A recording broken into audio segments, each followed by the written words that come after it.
Trivia Glory. You can win even if you get the answer wrong. Come play against me in Chris versus the Fans on 97.3 The Fan.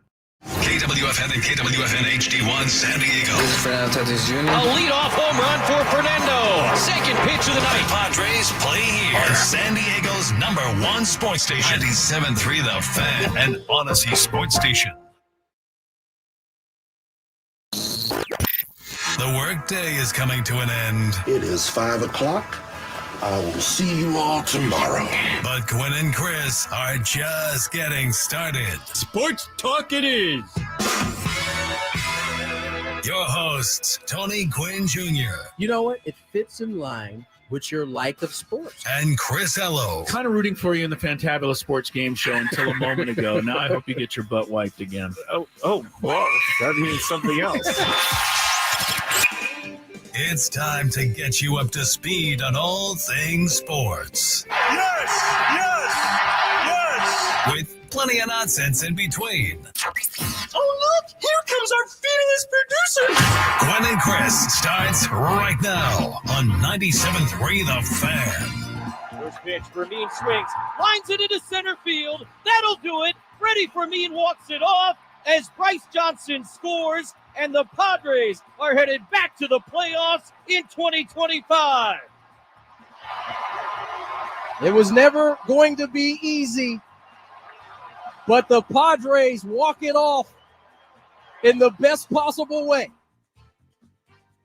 Indeed it did. Freddie Fermin with the walk-off single. Padres clinch a playoff spot and now can kind of, play a little looser. Seemed like they had really been grinding away trying to get that job done. They get it done last night in walk-off fashion, and the celebration commenced, albeit a much more reserved celebration, I would say, compared to the previous years. But nonetheless, Chris, they get it done against a very, very good Milwaukee. That was a really good game last night. I don't know if we were all caught up in the fact that, the Padres were trying to, clinch a playoff spot. But outside of maybe the umpiring, it was pretty well-played game on both sides. And it continues to be that way when these two teams match up against one another. Yeah, They've home all plate, been one-run deficits. All but one game. I think the Padres won 2-0 in one of those matchups. But another highly contested game, good baseball game.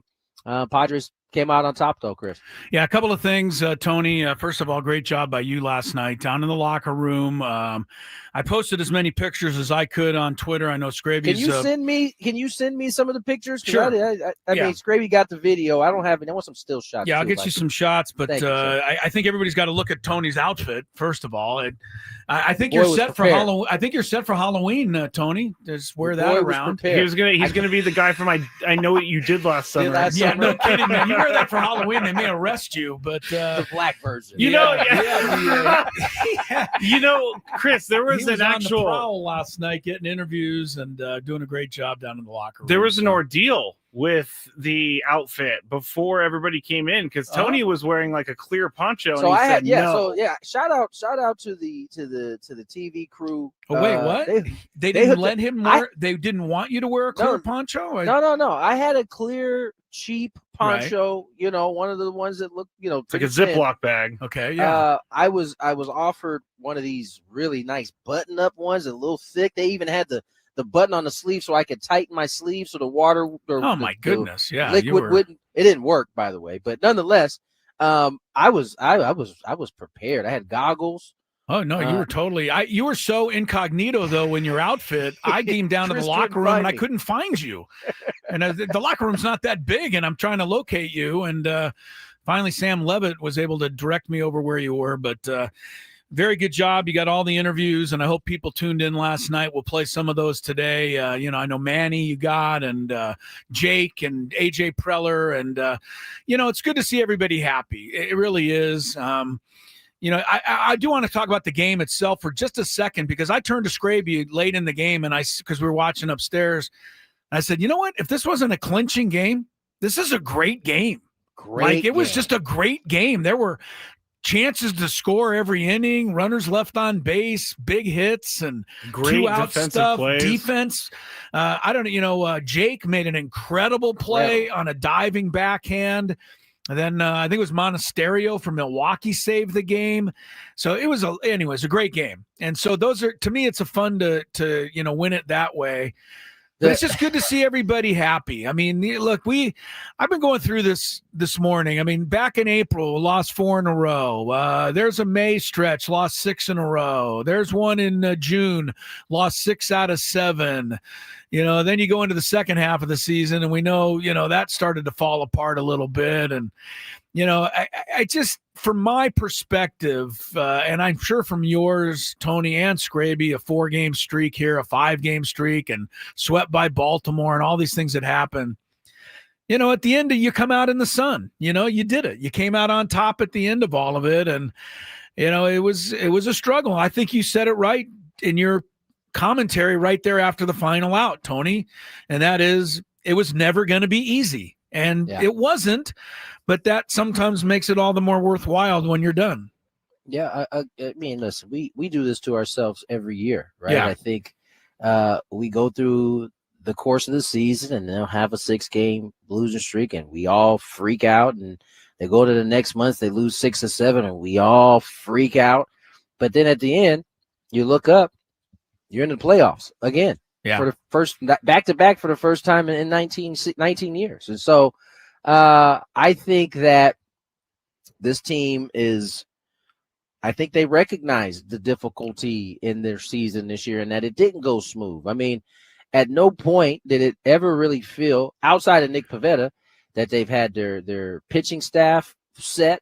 It seemed like somebody or multiple people were out. You kind of had to hover while Jake had his ribs broken and Jackson had his hamstring, only for Jackson to come back and then have another injury and have to miss some time. You missed Bogey for some time. They've endured a lot throughout the course of the season, and here they are, still fighting, still with an outside chance of a division, but nonetheless, they're in the playoffs, which is really the thing that I think matters most at this point. Yeah, I mean, there's a couple of things about these playoffs. Let's take a look at it just as from a wide angle lens. The Brewers right now would have to win all 5 of their remaining games to get to 100. To 100. Yeah. So unless they do that, no team in baseball this year is going to have 100. And only the Brewers and probably the Phillies are even going to have 95. Right. So what does that tell you? It tells you it's pretty wide open. Yeah. There's no great teams. There's a lot of really good teams. There's a lot of teams that have good players and star performances, but everybody's got issues somewhere. Yeah. The Brewers, I think, a little inexperience combined with the fact that they've kind of been to this point before and haven't been able to get it done. The Phillies are still without Zach Wheeler, and they're going to be without him. We don't know about Trey Turner. On the American League side, I mean, all of the teams there are certainly imperfect in one way or the other. The Dodgers, you always have to be concerned and considered, but their bullpen has been a travesty. Even the Cubs, who the Padres are probably going to play, any Cub fan will tell you that this team did not hit a lick in the second half of the season, and they haven't had a great bullpen either. They've also currently lost 4 in a row, if you're wondering. So every team, has issues, and I think whichever team, is able to handle those, navigate those issues, is going to come out in the end. And I do think the Padres are well prepared to try and do it because they've been navigating this kind of stuff all year. Yeah, I think that, unlike last year where, quite frankly, there were 3 teams that everybody was talking about. It was the Yankees out of the American League, and it was either the Padres or the Dodgers last year going into the playoffs. This year is as you said, it is wide open. I don't know that there is a runaway favorite on either side this year. And so that should make for a very intriguing, fun playoff run. But just to go back to what you started with was the game in itself last night. I mean, everything you could want. You got some good pitching from two of the best pitchers in the league, literally, this season. Outside of Paul Skeens, you had some hitting, you had some timely hitting, you had some great defense, quality baseball game, and you get that when two teams are at a high level trying to do something. Yesterday for the Pods, they were trying to certainly clinch that playoff spot. I have no doubt that Murph is pushing these dudes to try to get to that C note, that 100. It's going to be tough now. You got to win all 5 of these bad boys. And, but good baseball all around yesterday. Fun night. I loved I think one of the plays of the night was a play that in the end did not get made, but Iglesias short hopping the ball, spinning around and throwing in one motion. If that ball had been 1 inch lower, then they get the tag down and they get Terang sliding in. That was an unbelievable play. Did you see how he slid, though? He slid in a way where he could get his foot down and it was like his knee hit, his foot hit, and he was up already throwing that ball to home plate. It was the fact that they even had a play at home on that particular ball. Amazing. And that's a fast runner right there. Terang is as fast as they get. Yeah, and that's the other thing. If Terang isn't running, whoever it is out at this point. No, unbelievable play. We've been seeing this with Iglesias and his quick hands all year. Cronenworth makes the diving stop, traps the runner off second. I just, keep showing me the analytics that say he covers no ground, and, you can most underrated player on this team. Yeah, you go ahead and take those analytics with you because he makes the play almost every single time. It was a really fun game. Look, I almost wanted to go give the guy a hug in the locker room, but he was too doused with, champagne. But I almost wanted to tell him, I don't know whether you know this or not, but for whatever reason, you have seemed like people have picked on you way too much this year. And, he's right in the middle of it with the tying single last night, Tony. I feel good for him. And he's also one of the happiest, most friendly guys you'd ever want to meet. I know everybody that, continues to rip this guy. If they ever got a chance to meet him, they would change their tune in about 2 seconds. So I'm just, Mike Schilt, everybody, AJ, it's good to see. These guys really pour their heart and soul into this every year. We do as fans. And for one night, you get to enjoy it, and you should enjoy it. I saw some people say, well, you always party getting a wild card berth. Well, yeah, you do, because it's a whole year's worth of work put in to get it. Those people are very unhappy. Yeah. Just be mad. Just I did get a message last night saying, well, why are these guys even celebrating? They're going to be one and done in the playoffs. I'm like, because they made the playoffs. That's why they're celebrating, dummy. You should block those people. I don't care if they're your friends. Straight, block them. They never are have my to friends. hear from them again. I would block people. I would block people if I ever knew how to actually do that. In the month of September, Luis is hitting it with runners in scoring position. He's hitting 476. So all of that. Throughout the course of the season, he hit 290, which is well above average, but not his standards. Last year, I think he was 360, for the entire year. So I think that's why people have felt like his year has been way different. He's about 11 points, 12 points off of what he hit last year, but in runners in scoring position, it's been down. It's been down almost 100 points from where it was last year. But in the month of September, he's been money. So hopefully that's a sign of things to come, as we saw last night, another big knock to tie it. So let's get to break. We got more to talk about. ABS. It's coming. Anti-lock brake system? No. Not the anti-lock brake system. We'll get into it on the other side. More Gwynn and Chris. Gambling problem? Call 1.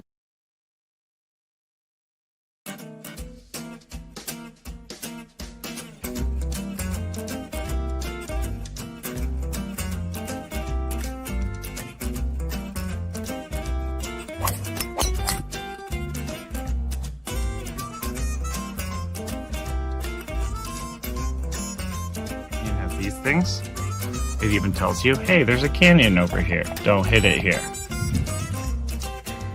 Scraby from about 45 feet. His caddy tells him to play it a little to the right.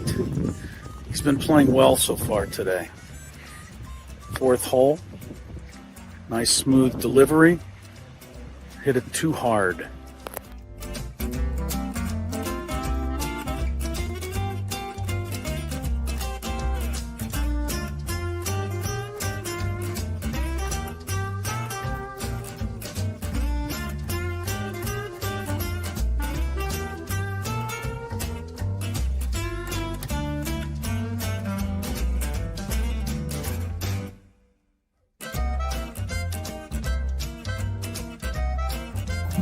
Sasquatch.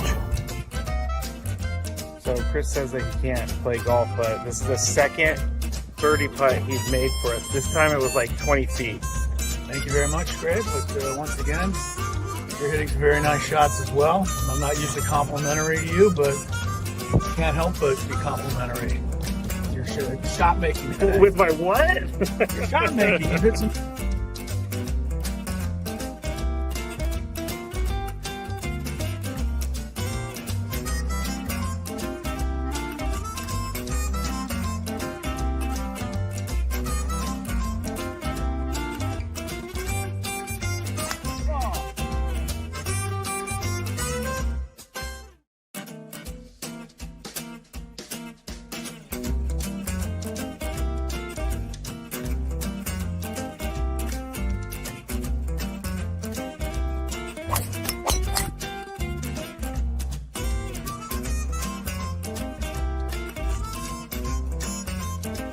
These things.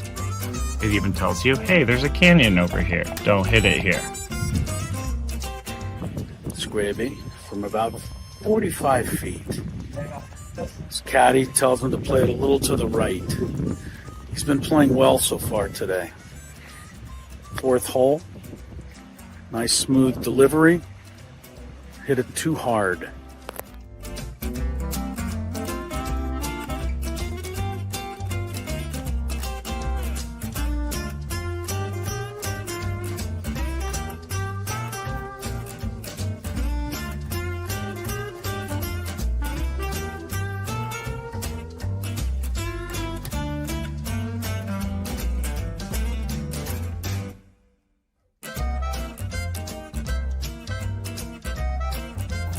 Sasquatch. So Chris says that he can't play golf, but this is the second birdie putt he's made for us. This time it was like 20 feet. Thank you very much, Greg. But once again, you're hitting some very nice shots as well. I'm not used to complimentary to you, but can't help but be complimentary. Your shot making. With my what? Your shot making. You hit some.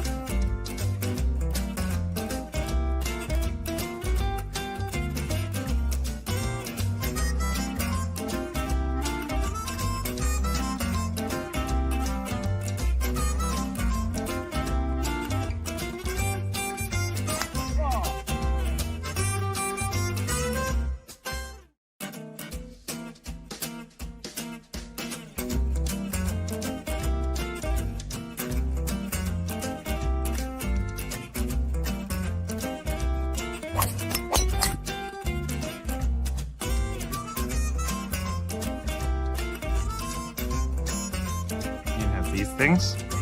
It even tells you, hey, there's a canyon over here. Don't hit it here. Scraby from about 45 feet. His caddy tells him to play it a little to the right. He's been playing well so far today. Fourth hole. Nice smooth delivery. Hit it too hard.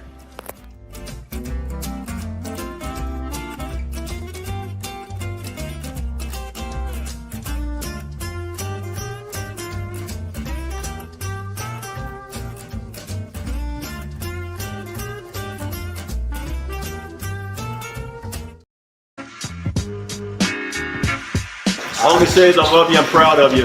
This has been a tough road for this club. This has not been an easy road at all.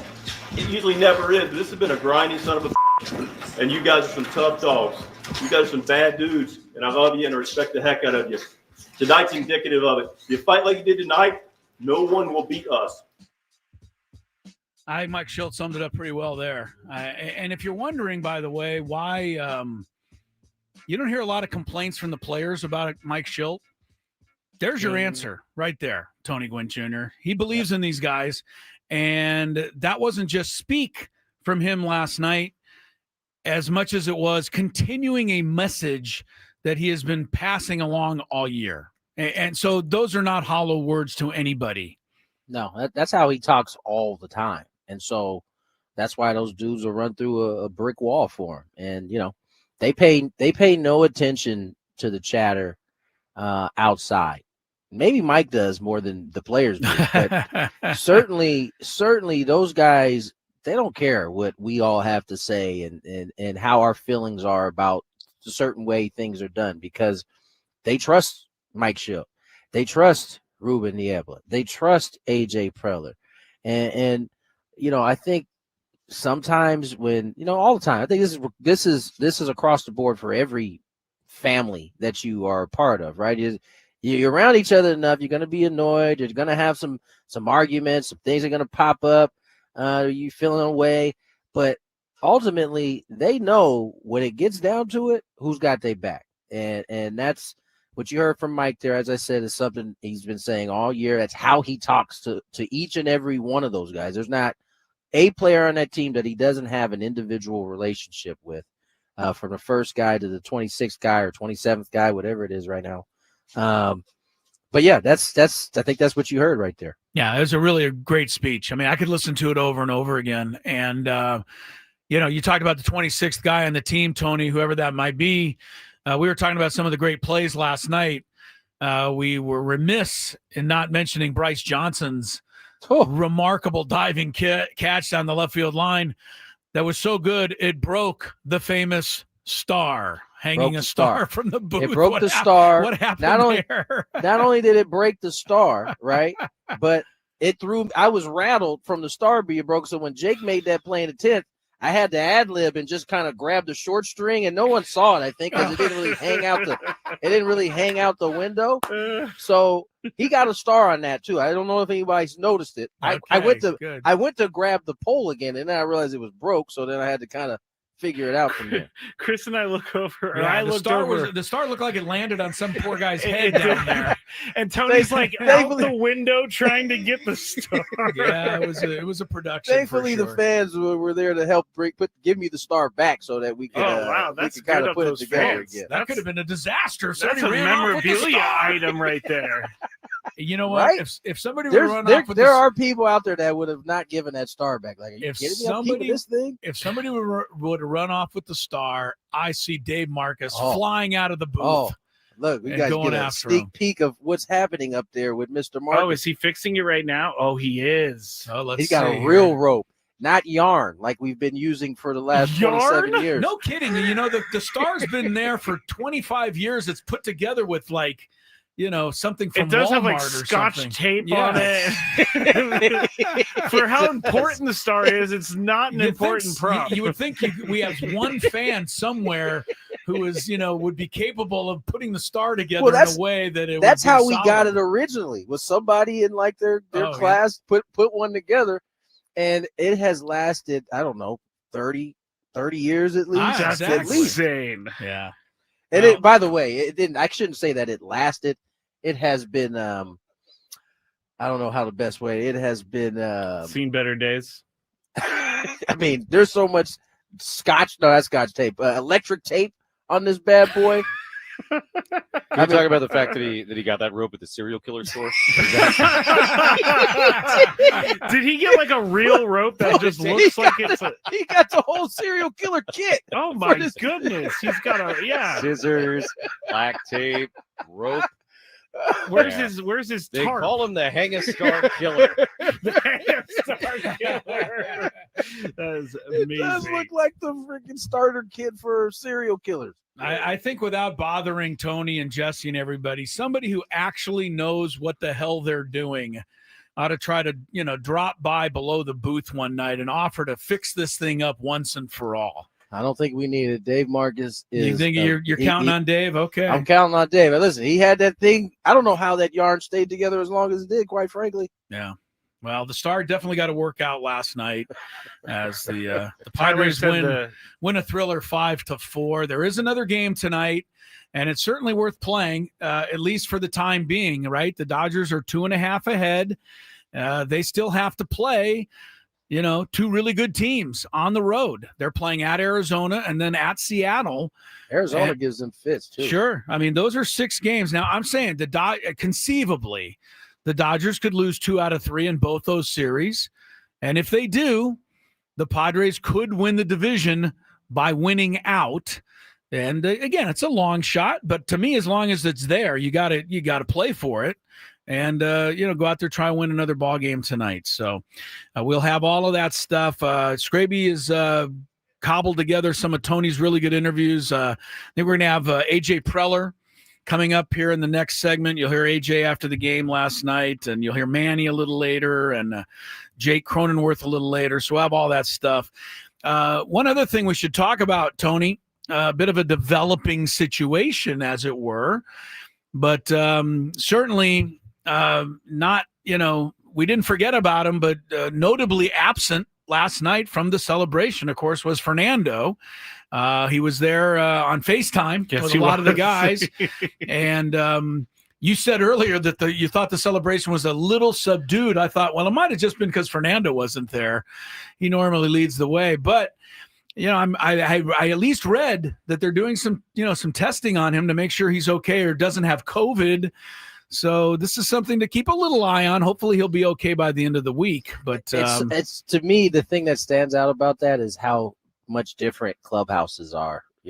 Now you get sick, they like stay away, don't even come in.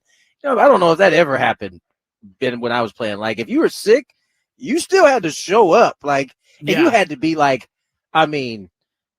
needing like to be rolled in there in order for them to be like, all right, go ahead and go home. We'll catch you tomorrow. You just stayed in the locker room getting everybody else sick usually. Now they're much wiser about it. And I think but even if you wanted to be there, they wouldn't even let Fernando come last night. No, not at all. Did you see that Dennis Lynn tweeted Fernando told AJ Preller that AJ needs to take his shirt off because Fernando wasn't there, and he usually does that. Yeah, and AJ did not oblige to take his shirt off. But Manny did. Drenched. So. Manny always has his shirt off. Manny was he was on cloud 9 last night, and he kept. Okay, so there's this bottle of something that he was pouring around the clubhouse, and I was like, I have no idea what that is. Maybe it's sake. It looked like a big sake bottle. It wasn't sake. Sure, Manny's walking around with sake. I know. It's ridiculous. It was Clase Azul. Yes. Tequila. Apparently, this is like one of the most delicious, most expensive creme of tequila. And he was just pouring it down people's throats like we were in TJ. Mid-interview, too. Like, for me, I had Freddie Fermin had to take a pause from our interview to get his Clase Azul. Who was your favorite interview, Tony? If you had to go through, you did just about every player on the team, I think. I miss Luis, which I was trying to get to, but he was tough to get. AJ was probably my favorite interview. Him and Manny's interview. I loved Iglesias' interview as well.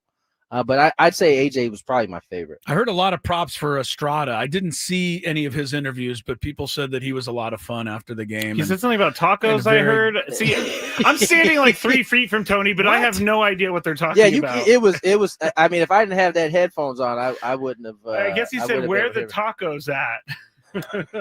Well, you can never have too many of those fun celebrations. And look, 4 more of those, and we'll have our parade. So it's a long road, and it's probably going to start in Chicago next Tuesday. People say, well, the Padres have this concern and that concern. I feel pretty good about going with Pivetta in the opener. I feel pretty good about Darvish and King after that. As you just highlighted, everybody has concerns. It's not that's right. Like the Padres are rolling into the series and they're like the only ones with concern. Cubs have concerns too. They're not scoring at all. So you're right. You are right, and the Padres bullpen is going to be right there. I think going to give them an advantage. So let's have some fun. And we've already had some fun. Let's have a little bit more fun. And we would remind everybody that's the 9th playoff berth in 57 years So to not take at least a minute to enjoy it and appreciate it would be kind of silly, if you ask me. So, yeah. All right, we'll take a break. When we come back, we got Tony in his interview with AJ Preller in the clubhouse last night. And also we got a Monday night football game that, among other things, had me on the edge of my couch last night, pleading. What time was this? For a miracle. And we'll talk about what happened there and all the Monday night football, because it was a pretty good game last night, Detroit and Baltimore. So all that's coming up. Stick around, Gwynn and Chris. The biggest guests in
Yes, indeed. 2:35 on the clock. Tony Gwynn Jr. Chris, on this Tuesday afternoon, the day after the Padres have clinched their wild card spot, looking to do more damage with the final 5 games of the season. I teased it before we did our last segment. We didn't get to it, but Major League Baseball has announced the ABS system will indeed be here in 2026. Yes. Wait a second, Tony. Look in the camera. I'm looking. Oh, Chris is calling for a review. Calling for a review on that idea. This was coming. I think, I don't know. To me, Major League Baseball kind of switching up and changing courses in this is a little weird, but I think ultimately it'll be all right. How much it's needed, I think that's a reasonable question to ask, but nonetheless, it's coming, and we'll get a chance to Jesse and I got to experience it during spring training in Arizona. Seemed to work pretty well during that point. And so it'll be here in all. Each team will get 2 challenges. If they're able to keep those being successful, they'll keep a challenge, basically. Extra innings, you'll be given another challenge. But yes, indeed, it's coming.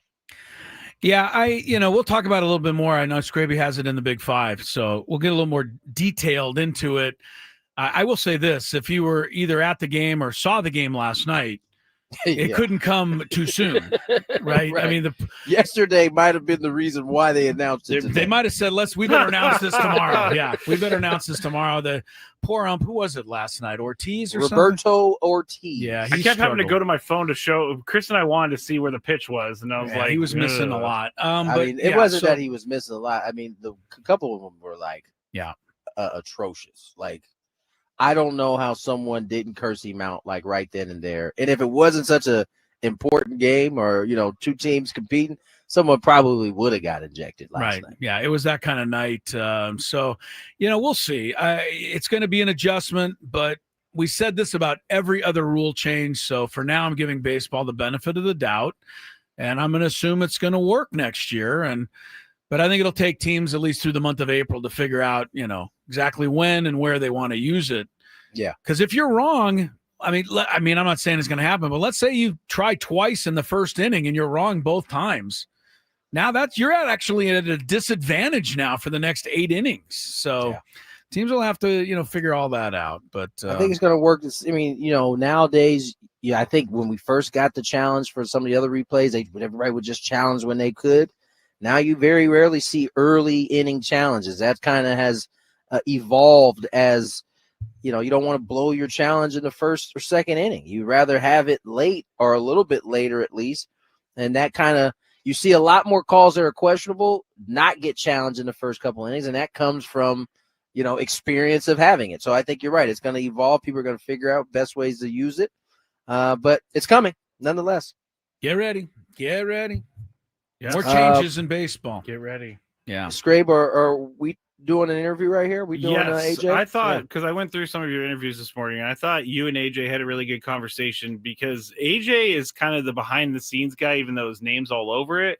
But it's nice to hear from him when something good happens to the team, I think. It's also good to just see him looking like he's a little relaxed, at least for 10 minutes of his life.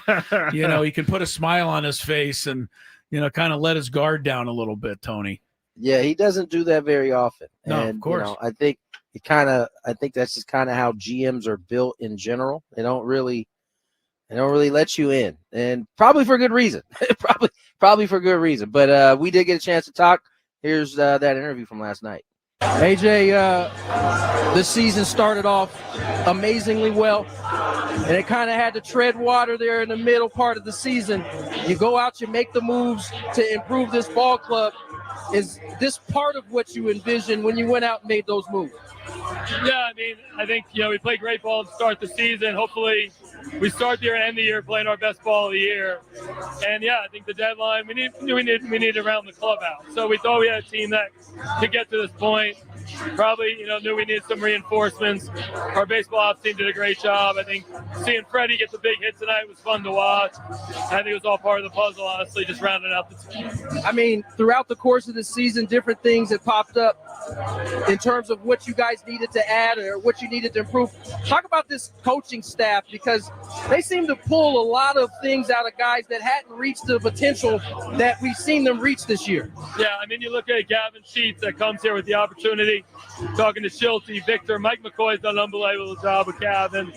You see guys like, at the end of the day, you look at the bullpen piece of Davey Morgan coming up through the organization, coming right into the mix in the big leagues.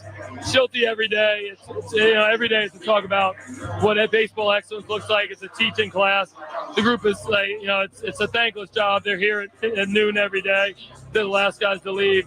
It's a huge part of our success is our coaching staff. And when you can give them talented players and then see those guys achieve and overachieve, that's a testament to the work the staff does every day. Probably one of the moves that doesn't get talked about enough is you bring Nick Pivetta in kind of last minute. You had to get creative.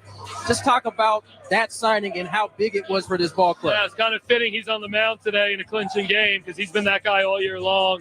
I think he was a guy throughout the offseason kind of monitoring his market. And, with Joe's injury, Musgrove being out, we knew we were a little short on starting pitching side. And, we got to February and, a guy like Pavetta still out there who our R&D teams talked about for the last few years is a guy that we thought we could take to a different level. And he's become here and been unbelievable, been the ace of the staff. It's great to see him out there. Can we talk about Manny Machado? I mean, you got to see him reach some career highs this year. This was your first real big signing you brought here, and now for the first time in 19 years, this team is going to back-to-back playoff appearances. This has got to be kind of all coming together. Obviously, there's a big prize at the end that you want to get to, but this has got to feel right now. Yeah, it can really go around the room and talk about, thought process and where we're at with trades, free agent signings. But obviously, bringing Manny here to San Diego, you're bringing a superstar in the prime of his career. In a city where kind of people were used to those superstars going out the other way. You've seen it all life. To do it where Manny came in, he was kind of that first piece, that foundational piece. We talked about in Havana Harry's and Coral Gables when we were kind of doing our recruiting pitch, myself and Yaine and Manny, this being the norm. And at that time, it was a little bit more of a dream and a vision, but Manny bought in. He wanted to be a part of it. Everybody knows he's the guy here, and he's the one that kind of started this whole thing. And to see him year in, year out.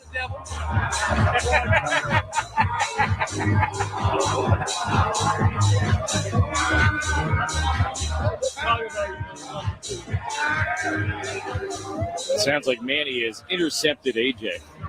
He has indeed.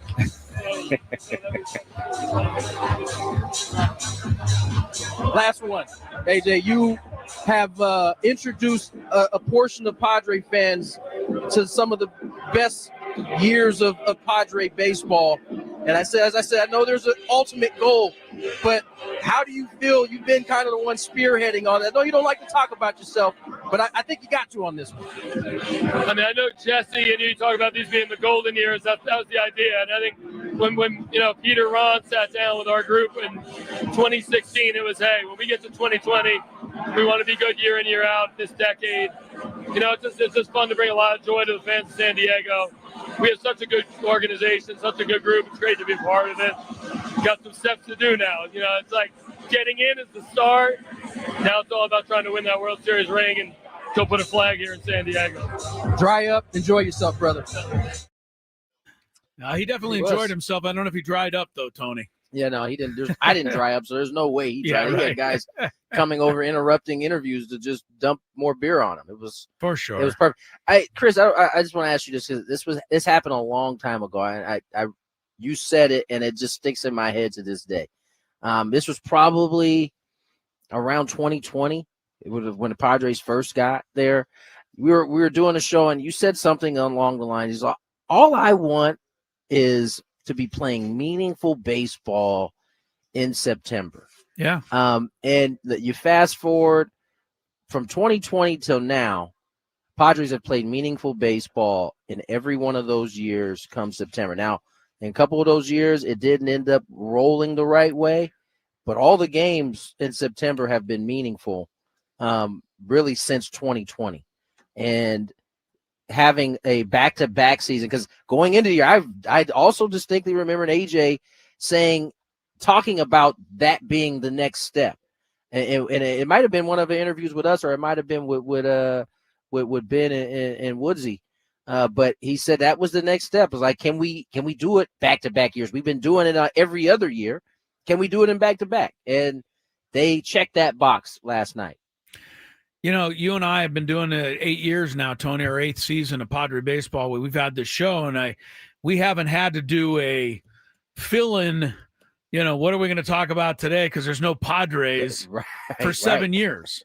Right. So that is pretty, fortunate. And I think about that. And I know the fans and all of us, we have our moments where we're upset, frustrated. But yes, I don't think fans have the right. I know they want to think they do. But you don't have the right to expect a championship every year. It is hard to get. All these other teams are out there trying to do the same thing. But I do think as a fan, you have a right to expect that your team can play meaningful games. Yes. And to that end, the Padres have accomplished it. They have hardly played one game in the last 6 seasons that didn't mean anything.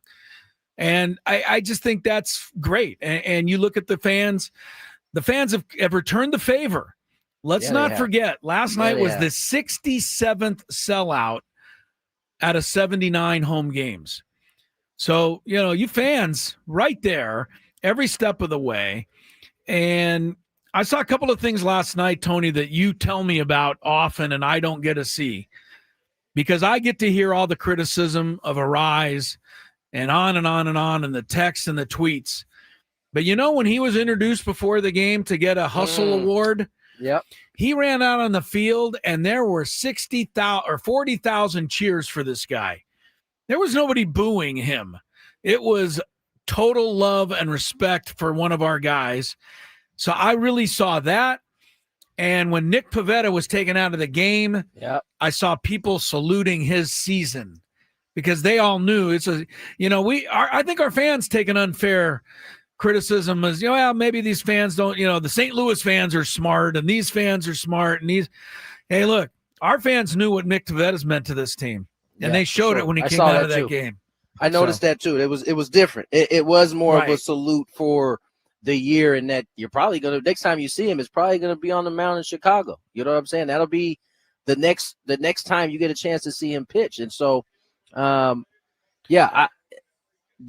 two things definitely stood out to me as well. When Luis came out for the Hustle, it was the Hustle Award that they give out. He was the recipient of it. Yeah. Big ovation. And then when Pivetta came off, same thing. They stood in salute of him. Not because he had his best night here, because, as good as he pitched, he certainly has had better nights. I think that was definitely a salute to the year. No question. It's really hard to boo someone when you have 12 bobbleheads of them in your hand, too. Get out of here, Scraby. Goodness what gracious. I'm saying, what you're not understanding what I'm saying is that people took home those bobbleheads like it was no one's business. And yeah. There were not bobbleheads laying around on the ground. There was like at least 12 of them I saw in one fan's hand. Again, I will bring this up every single time. What do you need 12 bobbleheads for? No one's going to pay you money for a lot of money. Someone's going for the Luis Arise bobblehead. Okay? By the way, a 12 Luis Arise bobblehead sounds like a hustle to me. That doesn't sound like you're enjoying a really, when you're saying hustle, it's just keeping up with all the bobbleheads you have to sell to make any sort of money on it. Anyway, sorry, Chris. If you out there do have 12 bobbleheads and you take your bobbleheads out of the box and you don't know what to do with the empty box, Send them to Scraby. Listen to the Big Five later today. I'm just saying. You guys are so I'm just funny. saying. To the baby hoarder over here. Yes, we have a new hoarder on the show. We'll get into that. You've never seen my episode of Hoarders? I'm sure we're going to see you very soon, buddy. I would think you'd be on much next season. Better. I went through my room like maybe a year ago, and I probably threw away 40, 50 pounds worth of stuff. You guys are going to find out in the Big Five that Scraby needs a lot of work in that area. He needs some help, ladies and gentlemen. Real quick, Tony, I know you got to get ready for the game tonight, and I know you were knee-deep in Padres, but I don't know if you saw any highlights, but this was a hell of a good Monday Night Football game. Once again, the Ravens make the one big mistake at the end of the game to lose the game. Yeah. And this is becoming their identity, unfortunately, for them right now. It was Derrick Henry's fumble that really turned the game at the end. And it's three games he's had a fumble, a big fumble. Yeah. The 2 games it's cost him. And so, yeah, I mean, listen, I think Lamar Jackson has 9 tubs and no interceptions, and they're 1-2. Yeah, he's been doing his thing, but he did not throw the ball to Zay Flowers last night. No, he did. And Someone else was in here asking about Zay. Oh, did you come in here asking about Zay Flowers? Somebody else was asking it. Oh, was you asking about Zay Flowers last night? It was Dave. Dave also has Zay Flowers. Well, let me tell you, I have Zay Flowers. I'm sorry, Daniel. His son has Zay Flowers. And I have the Detroit kicker, who got a minus point for trying a 67-yard field goal earlier in the game. And I came into the game last night needing only 11 points to win. You would think that was a gimme. And I got 11.5. Thanks only to the last extra point that Detroit kicked with a minute to go in the game. So Zay Flowers caused me a lot of agony last night, and I probably wasn't the only one out there. But anyway, came out of it okay. And as a result, there's only 2 3-0 teams in our league, and we're talking to each other right now. Gravy can't say anything. Oh, only 2-1. Yeah, I'm right over here. You're only 2-1. But guess what? Guess what? I took down Sammy Lev last night. You knocked him. I from was the down ranks. 42 points, and I ended up winning by 20. Who'd you have last night? Oh, I had everyone. He had everybody. I had Lamar Jackson, Jameer Gibbs. He had everybody. Sam He Laporta. had everybody not named Zay Flowers. I mean, I can't be too mad at Jameer Gibbs because he did get me like 20-something points, but David Montgomery is a problem for my fantasy. He steals your touchdowns. Jameer Gibbs. He steals your touchdowns. Every single time. Anyway, good win for the Lions, though. After losing their opener, they're back and looking good at 2-1 as Week 3 came to a close. In the National Football League, a couple of quick stories. I know we've been all celebrating Padres, but there are some things. The biggest probably one in the NFL is that Russell Wilson is going to the bench, and Jackson Dart is going to start for the Giants. Tony, I know you're a big Russell Wilson guy. I don't think he's necessarily being treated unfairly here, but I think the Giants are kind of responding to public pressure because I don't think Jackson Dart gives them the best chance to win yet. Yeah, I don't either, but I get it. First round pick. This is kind of, I think this was the writing was on the wall from the moment they took Jackson Dart. And listen to Brian Dable, kind of really go goo goo gaga over him the whole deal. Pretty much since they drafted him, only has enhanced it. Here's some other news though. This was a surprise. You guys see C.J. Gardner-Johnson got released from the Texans. Remember, they gave up a first rounder and a lineman, I believe, to get him. And after 3 games, he gone. Wow. That's what happens. You start 0-3, man. They start making changes. The other big news, I think it's newsworthy. I'm sorry, they traded their first rounder who was an offensive lineman. Gotcha. The other news is for fantasy people, Mike Evans. Oh, yeah. A month probably for Tampa Bay. CeeDee Lamb. He gone. A month. CeeDee Lamb's got a while too, yeah. CeeDee Lamb, he gone. All right. Jerry Jones. More. I have a question, Tony. If they end up catching the Dodgers and winning the division this weekend, do we have to go do it all again? Yeah. I guess so. I would think you'd have to do another one, right? That is crazy. And we would be home at that point, too. Yeah. So, all right. Well, don't throw away your poncho, Tony. Oh, don't worry. I set it aside in the garage. It needed to air out a little bit, but it's ready to roll. Tony was a professional interviewer last night. I was impressed. He was on it. All right, let's get to break. 3 o'clock hour on the other side. More Gwynn and Chris.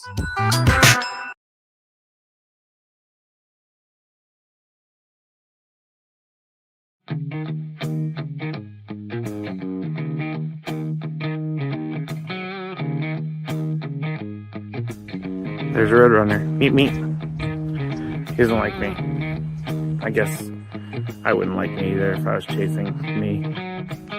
you can see, I'm all Aztec out here at the Aztec Baseball Tournament. It's the SDSU Baseball Alumni Tournament. Right now, we are 1 under in the scramble, and Chris is playing well, Tony's playing well, but our ringer, Jack Townsend, is playing really well, so.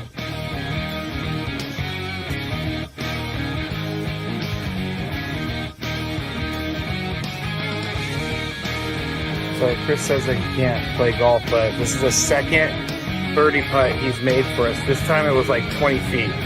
Thank you very much, Greg. But once again, you're hitting some very nice shots as well. I'm not usually complimentary to you, but I can't help but be complimentary. Your shot making today. With my what? Your shot making. You've hit some.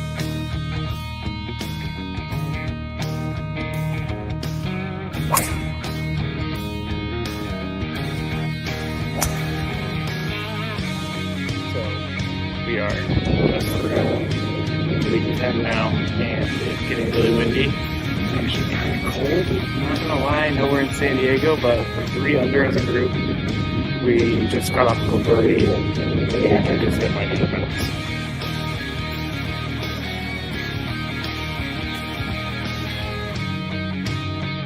There's a squirrel. He wants to attack me. Squirrely! We just got our second birdie of the day thanks to this guy. Yeah, a 4-footer after.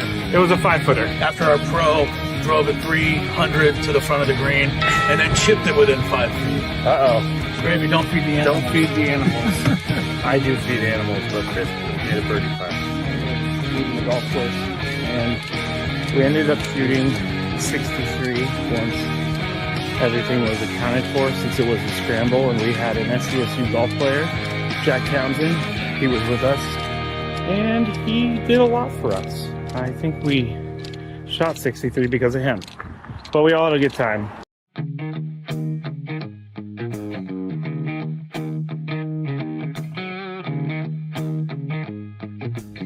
There's a Roadrunner. Meet me. He doesn't like me. I guess I wouldn't like me either if I was chasing me. As you can see, I'm all Aztec out here at the Aztec Baseball Tournament. It's the SDSU Baseball Alumni Tournament. Right now, we are 1 under in the scramble, and Chris is playing well, Tony's playing well, but our ringer, Jack Townsend, is playing really well, so.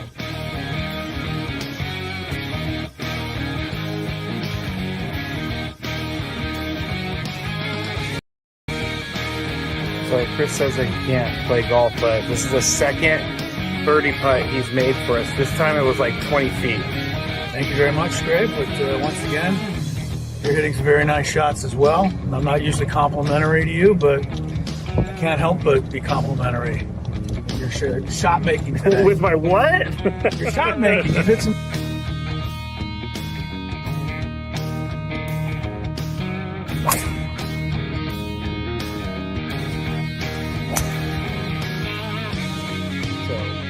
We are just through week 10 now, and it's getting really windy. It's actually kind of cold. I'm not gonna lie, I know we're in San Diego, but we're 3 under as a group. We just got off of a birdie, and I just hit my defense.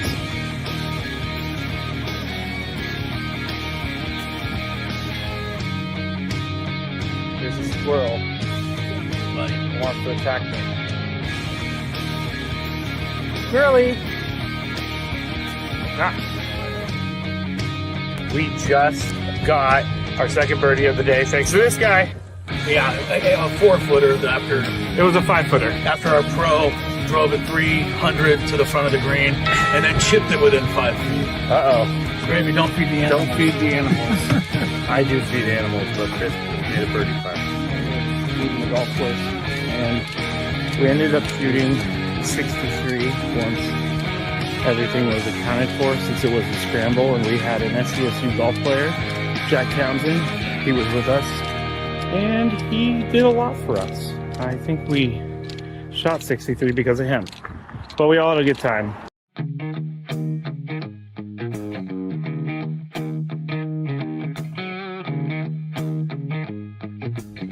There's a Roadrunner. Meet me.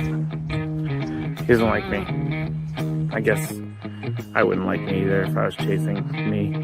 As you can see, I'm all Aztec'd out here at the Aztec Baseball Tournament. It's the SDSU Baseball Alumni Tournament. Right now, we are 1 under in the scramble, and Chris is playing well, Tony's playing well, but our ringer, Jack Townsend, is playing really well. 3 o'clock hour, we go. Good hour of stuff coming up for you here on Gwynn and Chris. Of course, basking in the glow of last night's Padres celebration. Posted a lot of photos online, some videos, and I know Scraby posted a bunch of stuff. So I'll be posting more as go to our Twitter feeds and things of that nature. You can see some behind the scenes stuff down there in the locker room last night. What is your Twitter feed? At Crisello SD, at Matt Scraby, at Tony Gwynn Jr., at 97.3 The Fan SD. There you go. All of those. Check them all, and you'll get all the good at stuff. Adam Klug. Why not? I even have learned on Instagram now how to post something and include music with the post.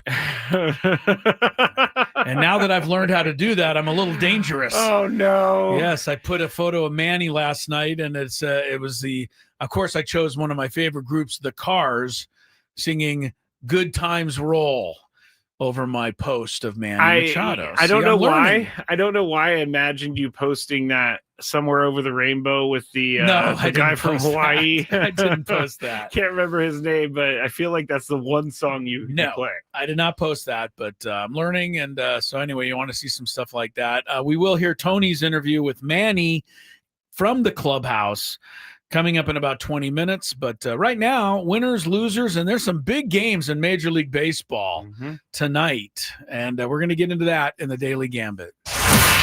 Do you like money? I think about money a lot. Do you like money without doing anything? Winning. Do you want to make money while watching sports? I think Washington is immortal luck. Washington! Woohoo! If you answered yes, this is your segment. Just don't blame us when you lose. Nothing is ever your fault. It's your game. Take it. Gwynn and Chris go through the top bets of the day in the Daily Gambit on 97.3 The Fan. Daily Gambit is our daily sports betting segment here on Gwynn and Chris. Please, everybody, gamble responsibly. Let's start with our bets from yesterday. Yeah, give us a quick rundown there. You had a good night, 6-1 for you. That's pretty good. Padres Brewers over under 7 runs. You went under, I went over, and it was 5-4, so it was 9.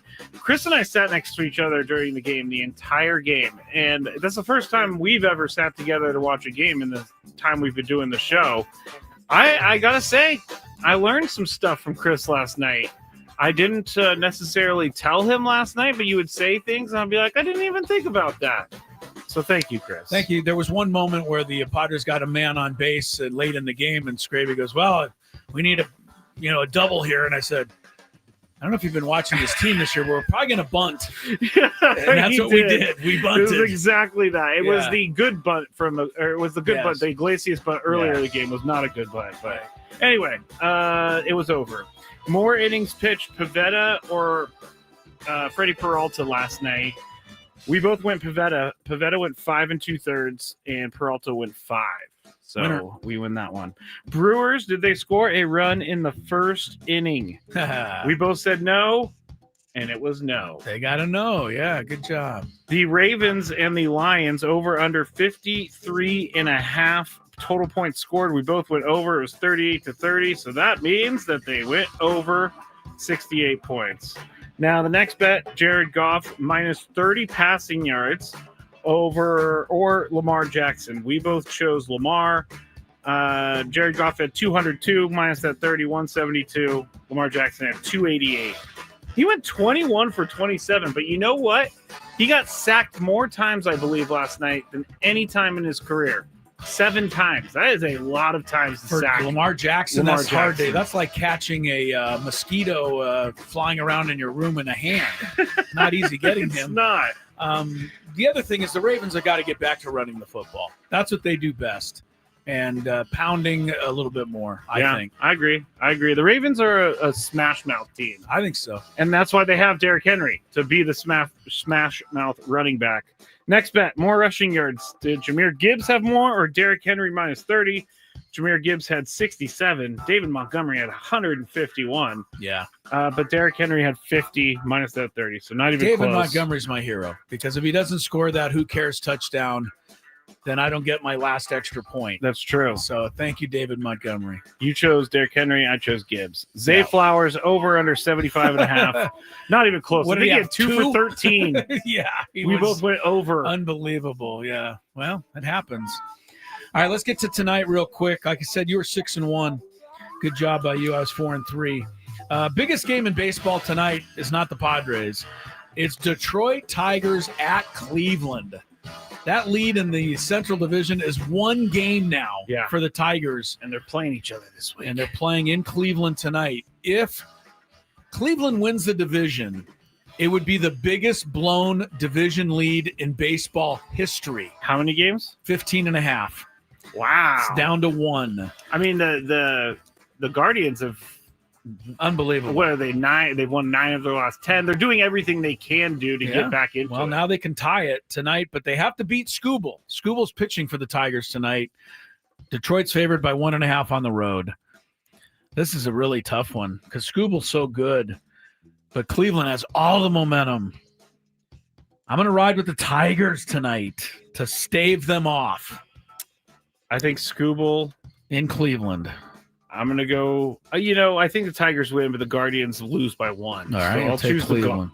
Yeah. All right, Boston is also there. They're tied with Cleveland for the last wild card at Toronto tonight. Toronto's trying to hang on to the Yankees lead, which is only 2 games. So it's another big game. Toronto minus 1.5 here. I have not been paying attention to the Red Sox the last couple of weeks. I'm going to say Blue Jays. Toronto. It's really, Toronto's got the best record in the American League right now, and they only have 90 wins. The American League is a total crapshoot here. I'm going to take Toronto, too, because it's Gosman against Giolito. I'm not fond of Giolito. Me neither. National League, big one tonight is at Wrigley Field for the fading Mets. New York at Cubs. Cubs have lost 4 in a row, but they're sending rookie sensation Cade Horton against the Mets, David Peterson. I like Cade Horton, so I say he keeps the Mets struggling tonight and opens the door for the Reds perhaps to move past the Mets tonight. The Mets, they should. This is embarrassing for them because they spent the second most money. Do you know that on June 12th, which is 2 months ago or so, they had the best record in baseball. Wow. Number 1 in the entire MLB. I do remember them getting on a hot streak, and then they've been terrible. They're on their way out, maybe. I'm going to say that they are trying to keep themselves alive, so I'll go Mets. Takes the Mets. We will keep an eye on the Dodgers tonight. They're at Arizona. Arizona's still very much in it. Only a game out. Shohei's pitching for the Dodgers against Brandon Pfaadt. Dodgers favored by 1.5. It's great. Diamondbacks play everybody in the NL West tough, and they especially play the Dodgers and the Padres, so I'm going to go with the Diamondbacks. I'm going to take him to Pfaadt, 9 shutout innings in his last appearance against the Giants. All right, we go to Skubal. Tariq Skubal in Cleveland, 7.5 strikeouts. It's a make or break game for Skubal. They're going to give him the Cy Young Award. He's got to really earn it if he wins tonight because this is the biggest game of the year. He's got to come up with it. I'll take over. 7.5 Ks. It's a lot, though. I'll say over as well. Over. All right, who gets more strikeouts? Cade Horton against the Mets or Shohei against the Diamondbacks? See, there's a really sneaky thing with Shohei. We have no idea how long he's going to pitch. No, but the Dodgers, I think, they kind of still want to win here, too. They can't be just totally messing around. I'm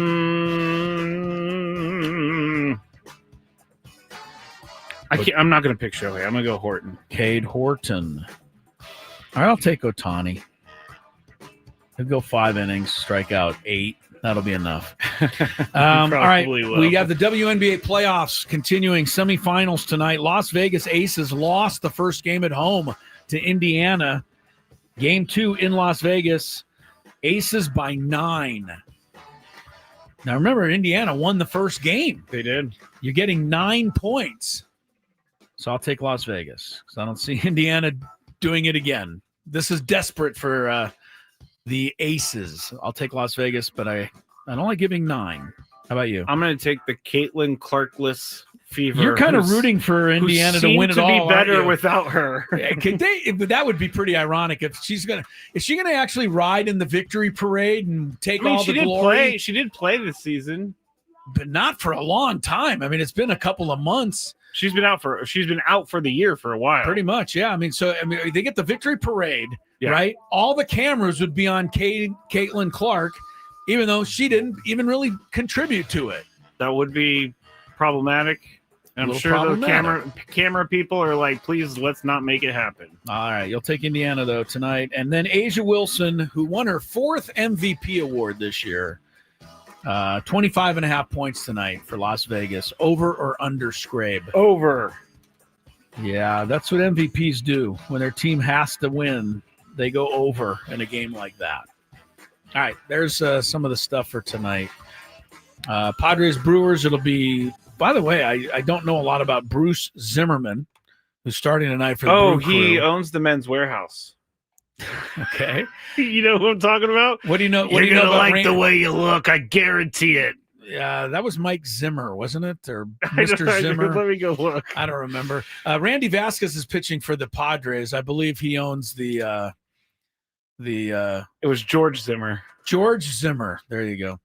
Randy Vasquez for the Padres tonight. I don't think he owns a clothing store. So, no, he just owns a traffic cop store, I guess. Oh, because he let so many people on base. Well, that's what they call him. Hardy. Har. That's what they call him. The two teams will play a day game tomorrow. And then Thursday, it'll be the off day before the Diamondbacks come in. And I think it's going to be interesting to see what Mike Schilt does with his pitching. Me too. To me, Pavetta's got to start game 1 against the Cubs. So do you want to give him 8 full days off, or do you want him to pitch a couple innings somewhere in the middle? I think you ask him. I do too. I think that's a good call. I think you do what he wants to do. Well, Ruben Niebla gets a say as well. That's true. That's true. All right.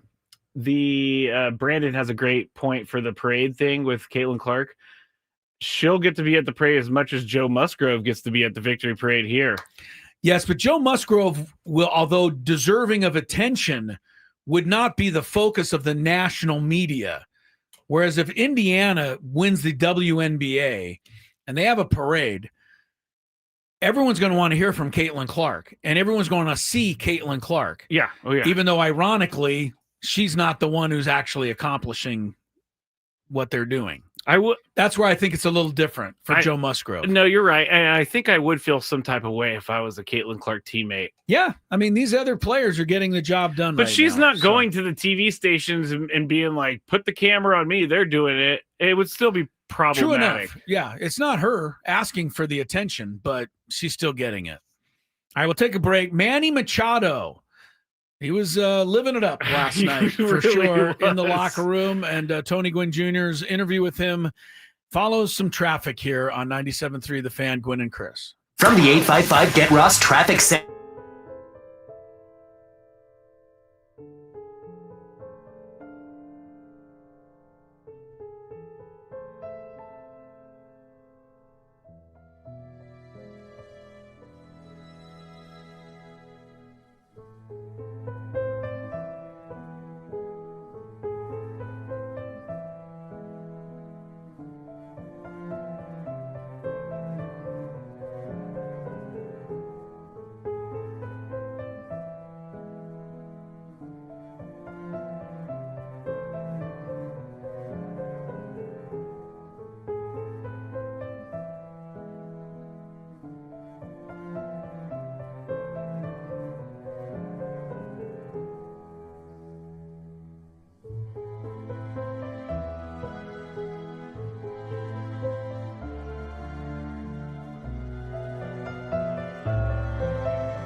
Welcome back to it. 3:19 the time. Crisello, Mr. Scraby, and Coach Tony at Petco Park. And Tony was busy down in the clubhouse last night. One of his interviews was with Manny Machado. You will hear that in a moment. I want to remind everybody, though, big doings coming up this Friday. 97.3 The Fan, getting ready for the final home series of the year with the Braden Surprenant Show acting as a lead-in to they're the opener. They're the opener, yes. Sorry, Braden. The Braden Surprenant Show, followed by Gwynn and Chris Show. We're both broadcasting live at Baja Rick's. And so that'll be all day Friday, 10 a.m. Braden Show. We get underway at 2 o'clock. We'll be there till 5:40, 5:30, whatever, all leading into the Padres pregame. Couple of things. Baja Rick's, right next to the Omni or whatever that hotel is. I think, is it still the Omni? Yes, it's still the Omni. Okay, so it's right next to the, the entrance to Petco Park. So you can't miss Baja Rick's right there. So if you're going to the game, please come by, say hello. It's right near the, someone said that you should say it this way. And I was like, you're right. It's right next to the gas lamp quarter sign. You know, right when you enter. Yes. If you go that way, you'll see Baja Rick's. Baja Rick's, they got the outdoor patio there. We'll be out there broadcasting. They have great food at Baja Rick's. I am already dieting. Looking forward to that, Scrabe. And also, we're going to be giving away baseballs. There, signed by Manny Machado and Fernando, as well as some tickets to Saturday's game. So all of it brought to you by our friends at Santo Tequila. Baja Rick's will have a special game day menu with Santo Tequila, margaritas, cocktails. This Friday, Baja Rick's, 176th Avenue, if you must put it into your Google Maps, right next to Petco Park. And we hope you'll come by and say hi. We had a big crowd there last year and expect a lot of people to come by on Friday. I would like to say for our prizes, because we're going to have, some autographed baseballs being given away between the two shows. I'm telling everybody now so they know you have to be present to win the prize. If you come at 10 a.m. and put in your name for a prize and you're not there when we call the name, you do not win. Right. I got a mad person last time. What happened? What do you mean? Oh, I heard that my name was called, but you guys never even called me. And I was like, yes, we did. You mean called you at home? No, they were like, yeah, I heard my name was called, but I didn't hear you guys calling my name. Gotcha. Well, were you there? Well, I just took off and I went down the street for a little bit. I was going to come back. No, you have to be there. Pay attention. Pay attention. I like the prizes. Rules. Oh no, Scraby plays by the rules. You cannot finagle anything for this guy. Rules. Yeah, he's going to be a stickler. They invented the word stickler. And it's me. That's you. All right, Tony down in the locker room last night. Padres beat the Brew Crew. They're going to the postseason. Nobody seemed happier about it than the leader of this team, Manny Machado. Manny, you were the first chip to come in here. What does it feel like getting this organization back to the playoffs and back-to-back seasons? Man, it feels great, man. I mean, it's unbelievable. From that first meeting with AJ to meeting Ron and Peter, you just seen the growing pains of losing, falling short, making it to postseason, making it short, having an unbelievable team, and now being back here back-to-back. I mean, it's just, City of San Diego deserves it, the fans deserve it, and this organization as well. Man, you kind of put this team on your back through the mid portion of this season when the offense was a little bit waning. I mean, this is kind of what you do. How good does it feel to get them to this point and then have your teammates kind of pick you up there at the end? Oh, yeah, man. I mean, I came here for a reason, was to win and pick up a team and ride, and this is what I do. I've done it my entire career, continue doing it, and I got faith in my boys. I know that I can ride for a team for a little bit, and I know my boys are going to come up there and pick me up when I'm down as well, and they did that this whole month. And they picked me up, and look where we're at, man. We fought, we've grinded, we've gone through the gauntlet as a team, and, man, it just feels so good. It feels so good. You guys, you kind of mentioned it. Last year, you guys got to the second half and just rolled.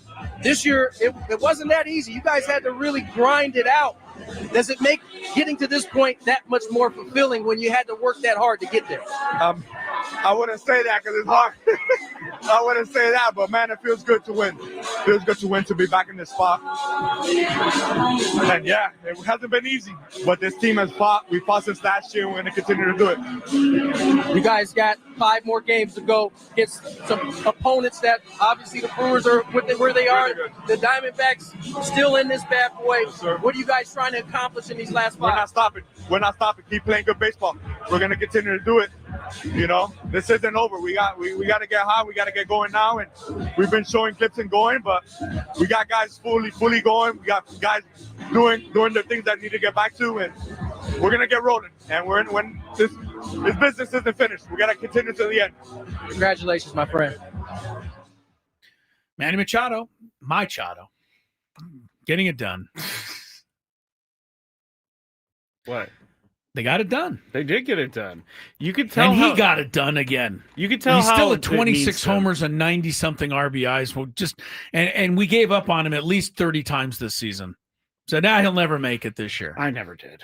Yes, you did. No, you did when he was like, Luis Arraez has more home runs than Manny Machado. Oh, boy, I did say that a few times. Yeah. But it was the truth. It was a little alarming at the time. Fact. Yeah, it was alarming at the time. Do you know how many home runs Luis Arraez has now?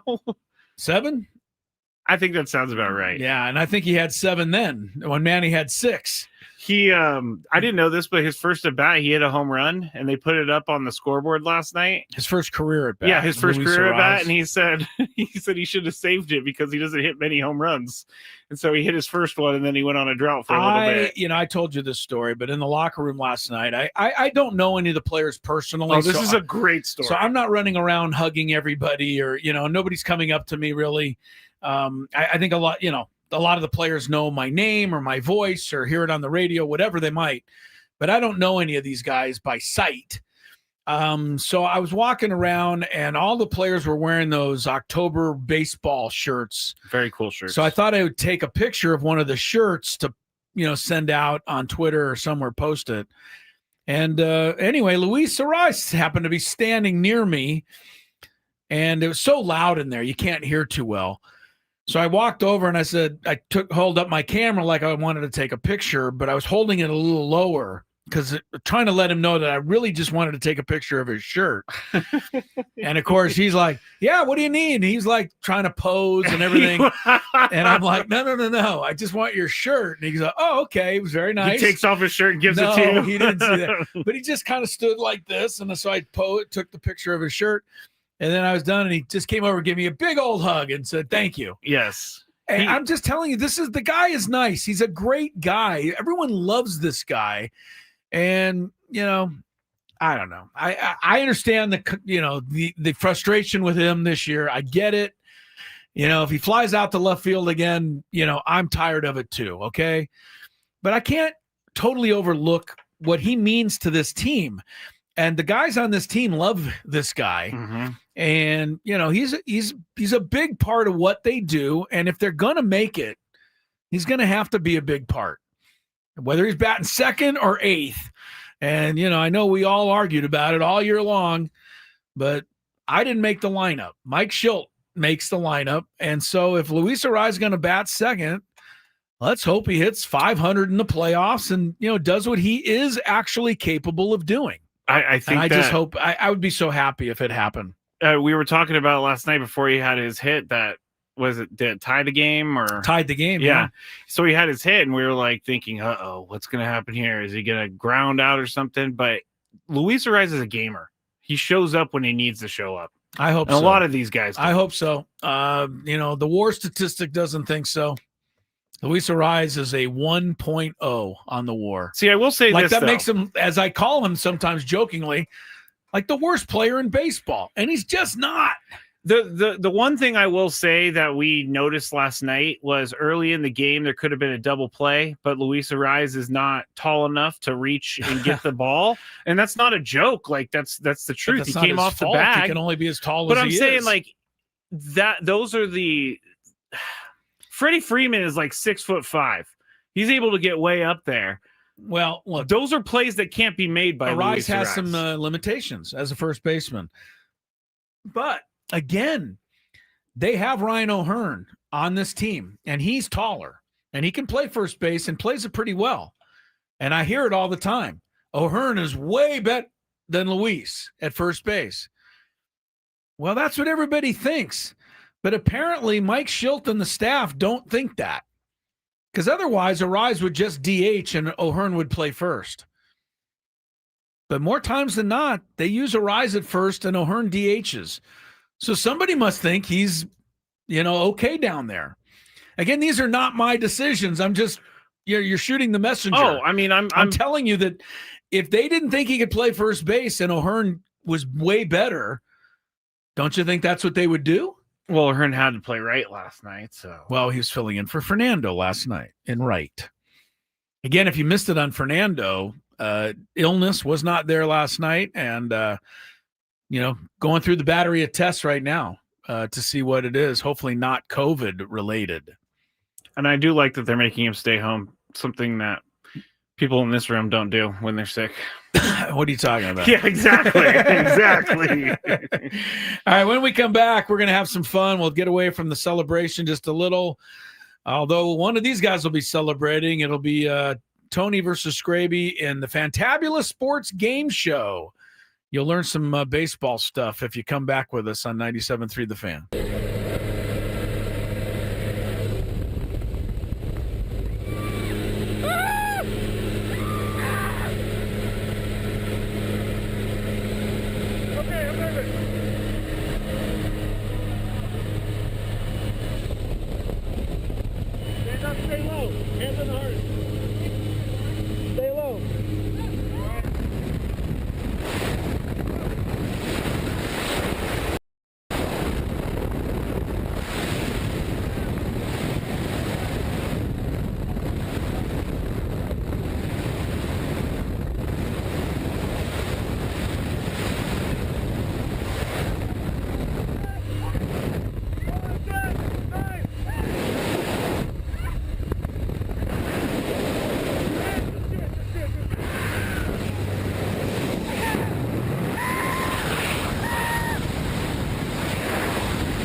Oh, you idiot. Typical tandem student right there. I tried. I wrecked your good job, buddy. Fun, huh? You need help with anything?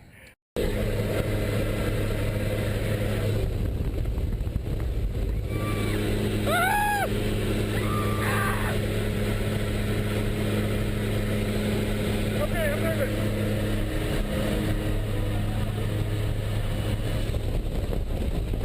Stand up, stay low. Hands on the heart.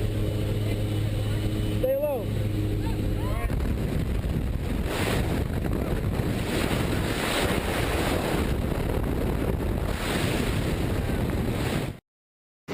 I do. I like Vegas.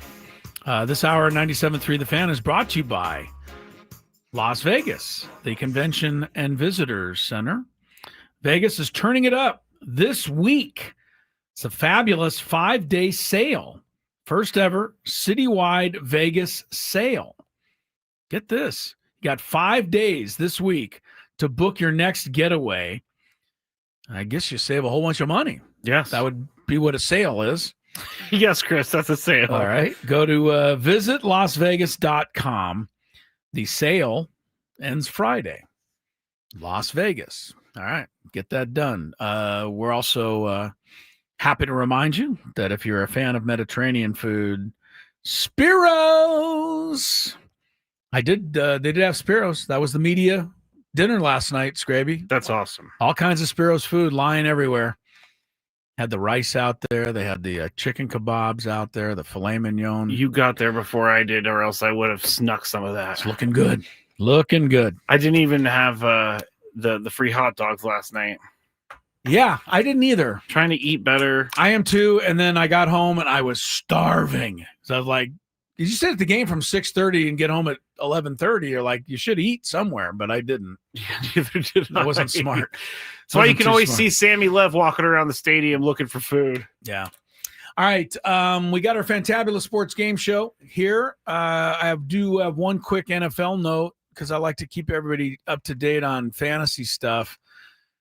Terry McLaurin is the latest guy that they're concerned about, evidently, in Washington. He's got some lingering issue. I'm glad he got his contract. Well, look, the Commanders are already going without Jaden Daniels for the time being, and now Terry McLaurin could be headed to the scrap heap. The scrap heap. Hey, if you're a fantasy player like I am, you're either playing or you're on the scrap heap. Yeah, no, that's it. That's true. Your best ability is your availability. Yes, keep an eye out there, you Terry McLaurin owners. All right, Fantabulous Sports Game Show, Tony versus Scraby, and you can play along. So let's get traffic and then start playing. From the 855 Get Ross Traffic Center, protecting San Diego after accidents or injury. This game day traffic report is brought to you by Crystal Geyser Alpine Spring Water. We're loaded up on the 5 northbound. You got a crash at E Street, and then there's an ice chest blocking the middle lane. It fell off a truck a little bit further north, right at the northern split for the 805, and then southbound at Loma Santa Fe, you got a crash, and it's blocking the exit ramp. What makes Crystal Geyser Alpine Spring Water different? We always bottle our Alpine Spring Water less than 1.5 miles from the spring source. And all our bottles are made with 50% recycled plastic from our own recycling plants. Crystal Geyser, bottled at the spring source. I'm Sue Aller with Gwynn and Chris, San Diego's #1 sports station, 97.3 The Fan. Hey, all you beautiful people out there, it's time to play one of our favorite games of the week. All right! We like to call it... Ooh, I'm going to go. Chris's Fantabulous Sports Game Show! And it starts right now on 97.3 The Fan. Hi, everybody, and welcome to our weekly game show here. Chris Ello, your host. The Fantabulous Sports Game Show, where Tony and Scraby compete against each other for pride. And you can play along out there. I will give the category, and you guys will attempt to give me correct answers from that category. There are 17 correct answers today.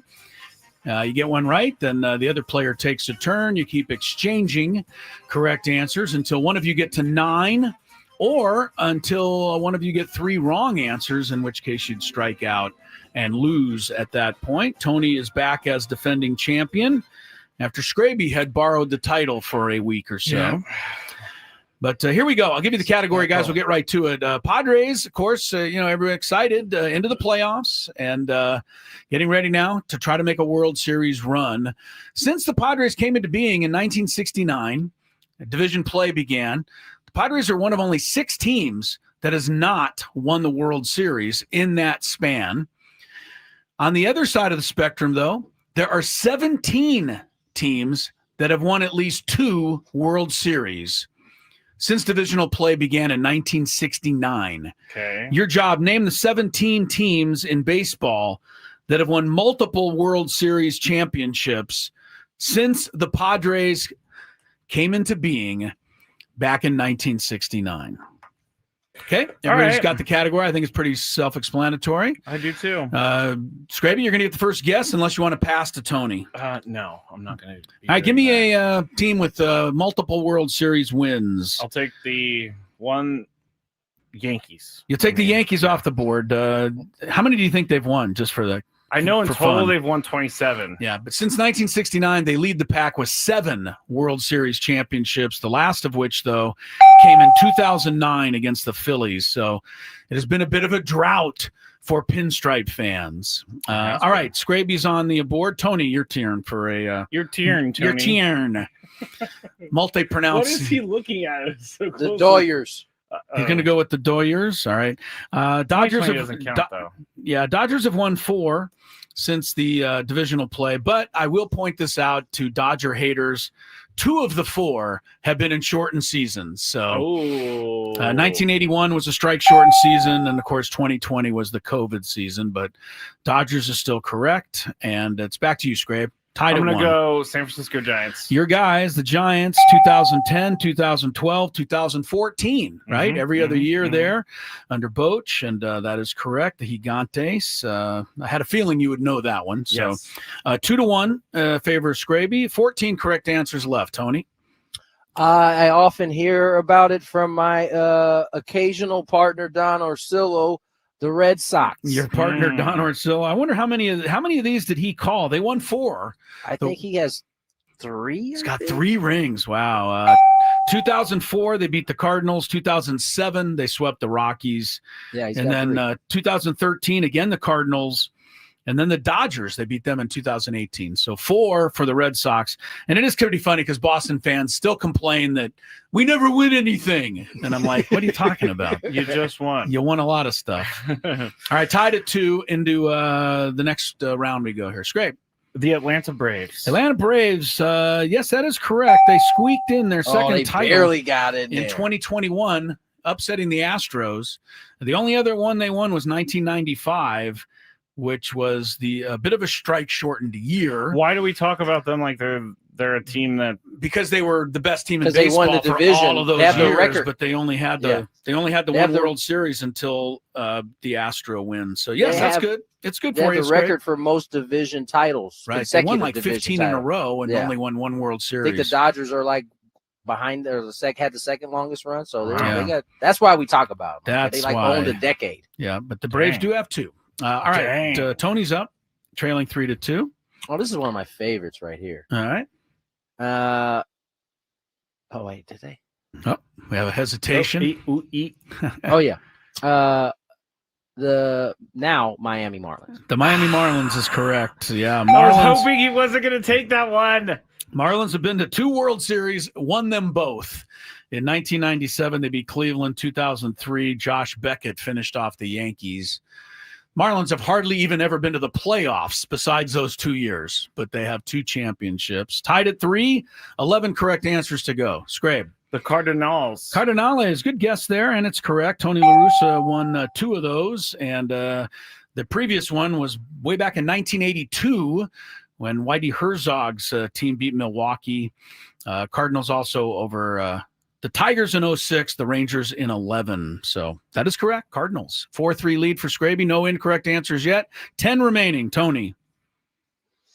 You just kind of messed me up a little bit, I must say. Tony looking for a team with 2 World Series championships since the Padres came into being in 1969, since divisional play. The Oakland Athletics. Oakland Athletics, very good, Tony. He's taking all of my taking yours, huh? quote unquote hidden ones. Well, you guys are also taking all the ones that have won more than 2. Pretty soon you're going to be down to just teams that have won 2. The A's won 3 in a row, if you can believe it. 72, 3 and 4. They also beat the Giants in the Earthquake World Series of 1989. So 4 for the A's. 4-4 is the score. And we have 9 correct answers remaining. Scrape. It's getting a little tougher, I'll be honest with you. I think almost everyone here now has 2 championships, except for one team on this list has 3.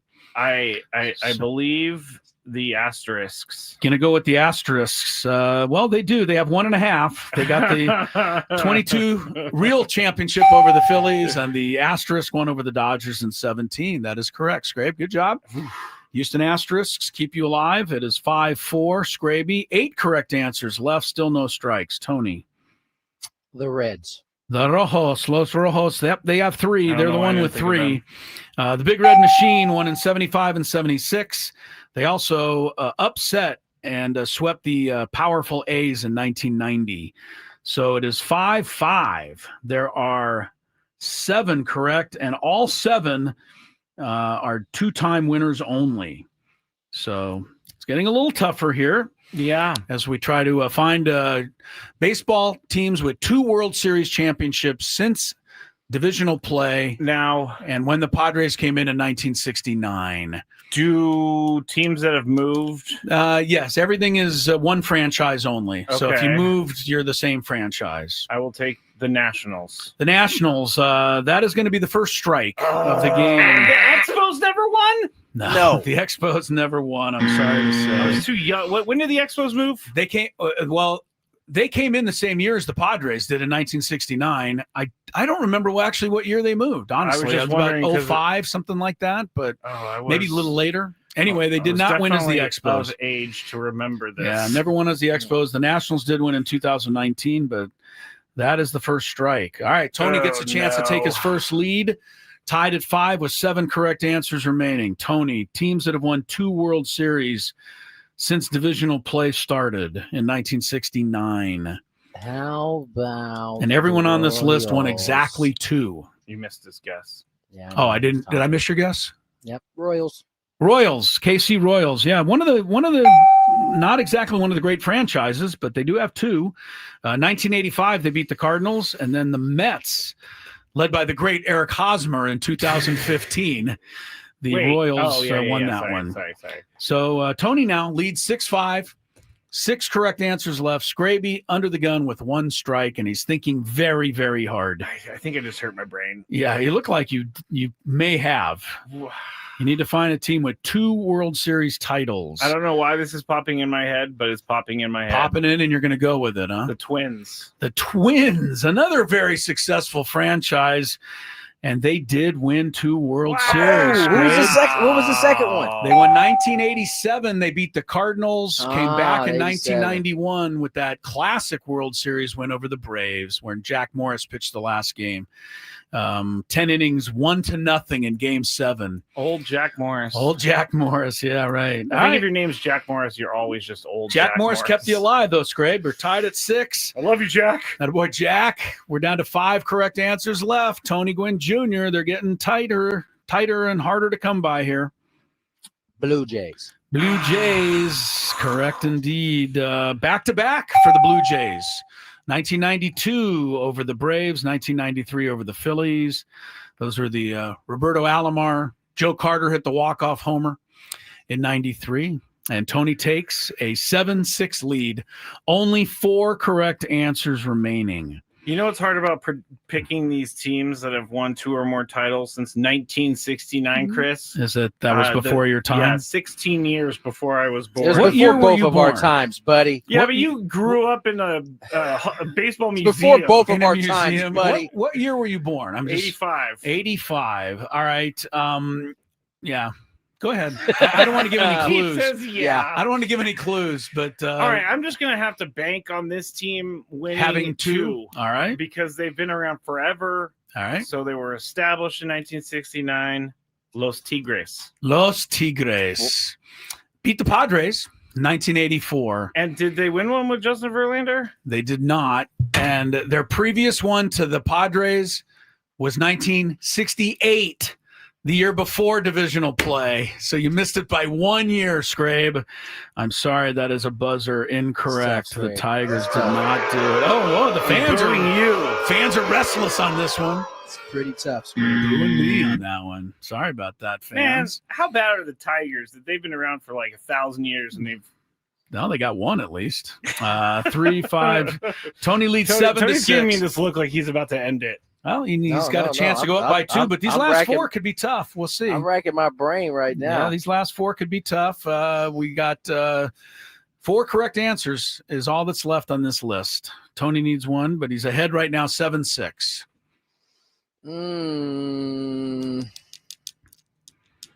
Tony Gwynn Jr. Let's go with the Pirates. The Pirates. Pirates. How could the Pirates ever win anything, honestly? I did think that, but they're never on the list of teams that haven't won. So have they ever won anything? Yes, they have. We are family. 1979, we are family. And 1971, led by the great Roberto Clemente. Yes, that is correct. The Pirates, believe it or not, have 2 championships. And Tony now has a pretty insurmountable lead, 8-6. Scraby. We may stay in the game here, though. He's on the doorstep with 2 strikes. Of how I do this is I do it geographically. I start from Seattle and I go down and up and down and up.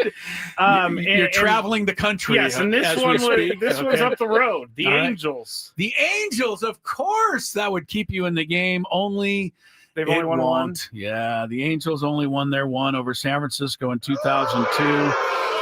That is. When I hear the buzzer, officially strike 3, the game is over. Tony Gwynn Jr. prevails. 8-6 is the final score. Honestly, Scraby, I do feel for you because the 3 incorrect answer teams all won. The Rockies didn't before you were right? born. The Rockies don't have any. One of the answers that you guys didn't get is the Phillies. It's on my sheets! 1980 and then 2008, they beat Tampa Bay. The other 2 were the first 2 to do it. The Mets in 69 and in 86, and the Baltimore Orioles, 1970, 1983. I would have never got the Orioles. Mets were next on my list. Mets were next up. Yeah. So there you go. There's 4 more teams on here that have won 1. Arizona, White Sox, Cubs, and Texas. And if you're wondering about the 6 teams that have won none, we know the Padres, obviously, the Rockies, Mariners, the Mariners, the Brewers, the Rays, and the longest stretch of all, the Guardians. Going way back when for the Guardians. Poor guards. All right, there's our fantabulous sports game show. Tony prevails. We got a round of Chris versus the fans coming up next. 833-288-0973. Can't stand his dancing in the camera. It's a good dancer. I think he's really good.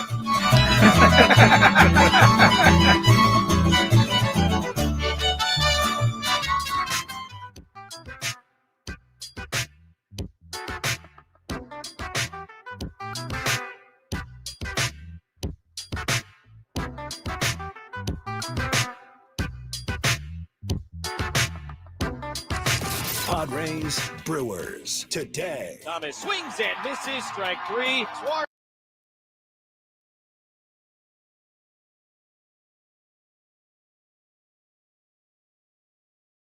Friday time and time for our regular Friday visit. And today we bring in Gavin Sheets from the Padres as the Padres get set to start the 3-game series tonight against the St. Louis Cardinals. Gavin Sheets last joined us at spring training.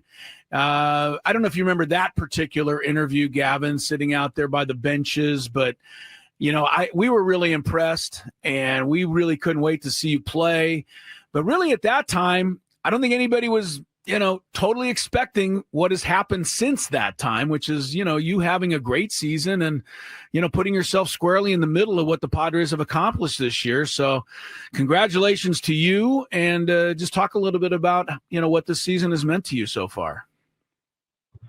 Yeah, I think that, obviously I do remember that the conversation we had out there, and completely different times. And no, I think that, kind of when I was talking to you then too, is just, looking back at this off season, the things I wanted to accomplish, the places I wanted to go, and I wanted a new change of scenery where the excitement was there, and where the goal was to win a World Series. And I think, you look now, we're at August 1st, and at this point right now, I've matched some career highs, and I think that after we saw what happened yesterday, I think that the goal of winning a World Series is right in front of us. Yeah. Gavin Sheets joins us here, Padre outfielder, DH.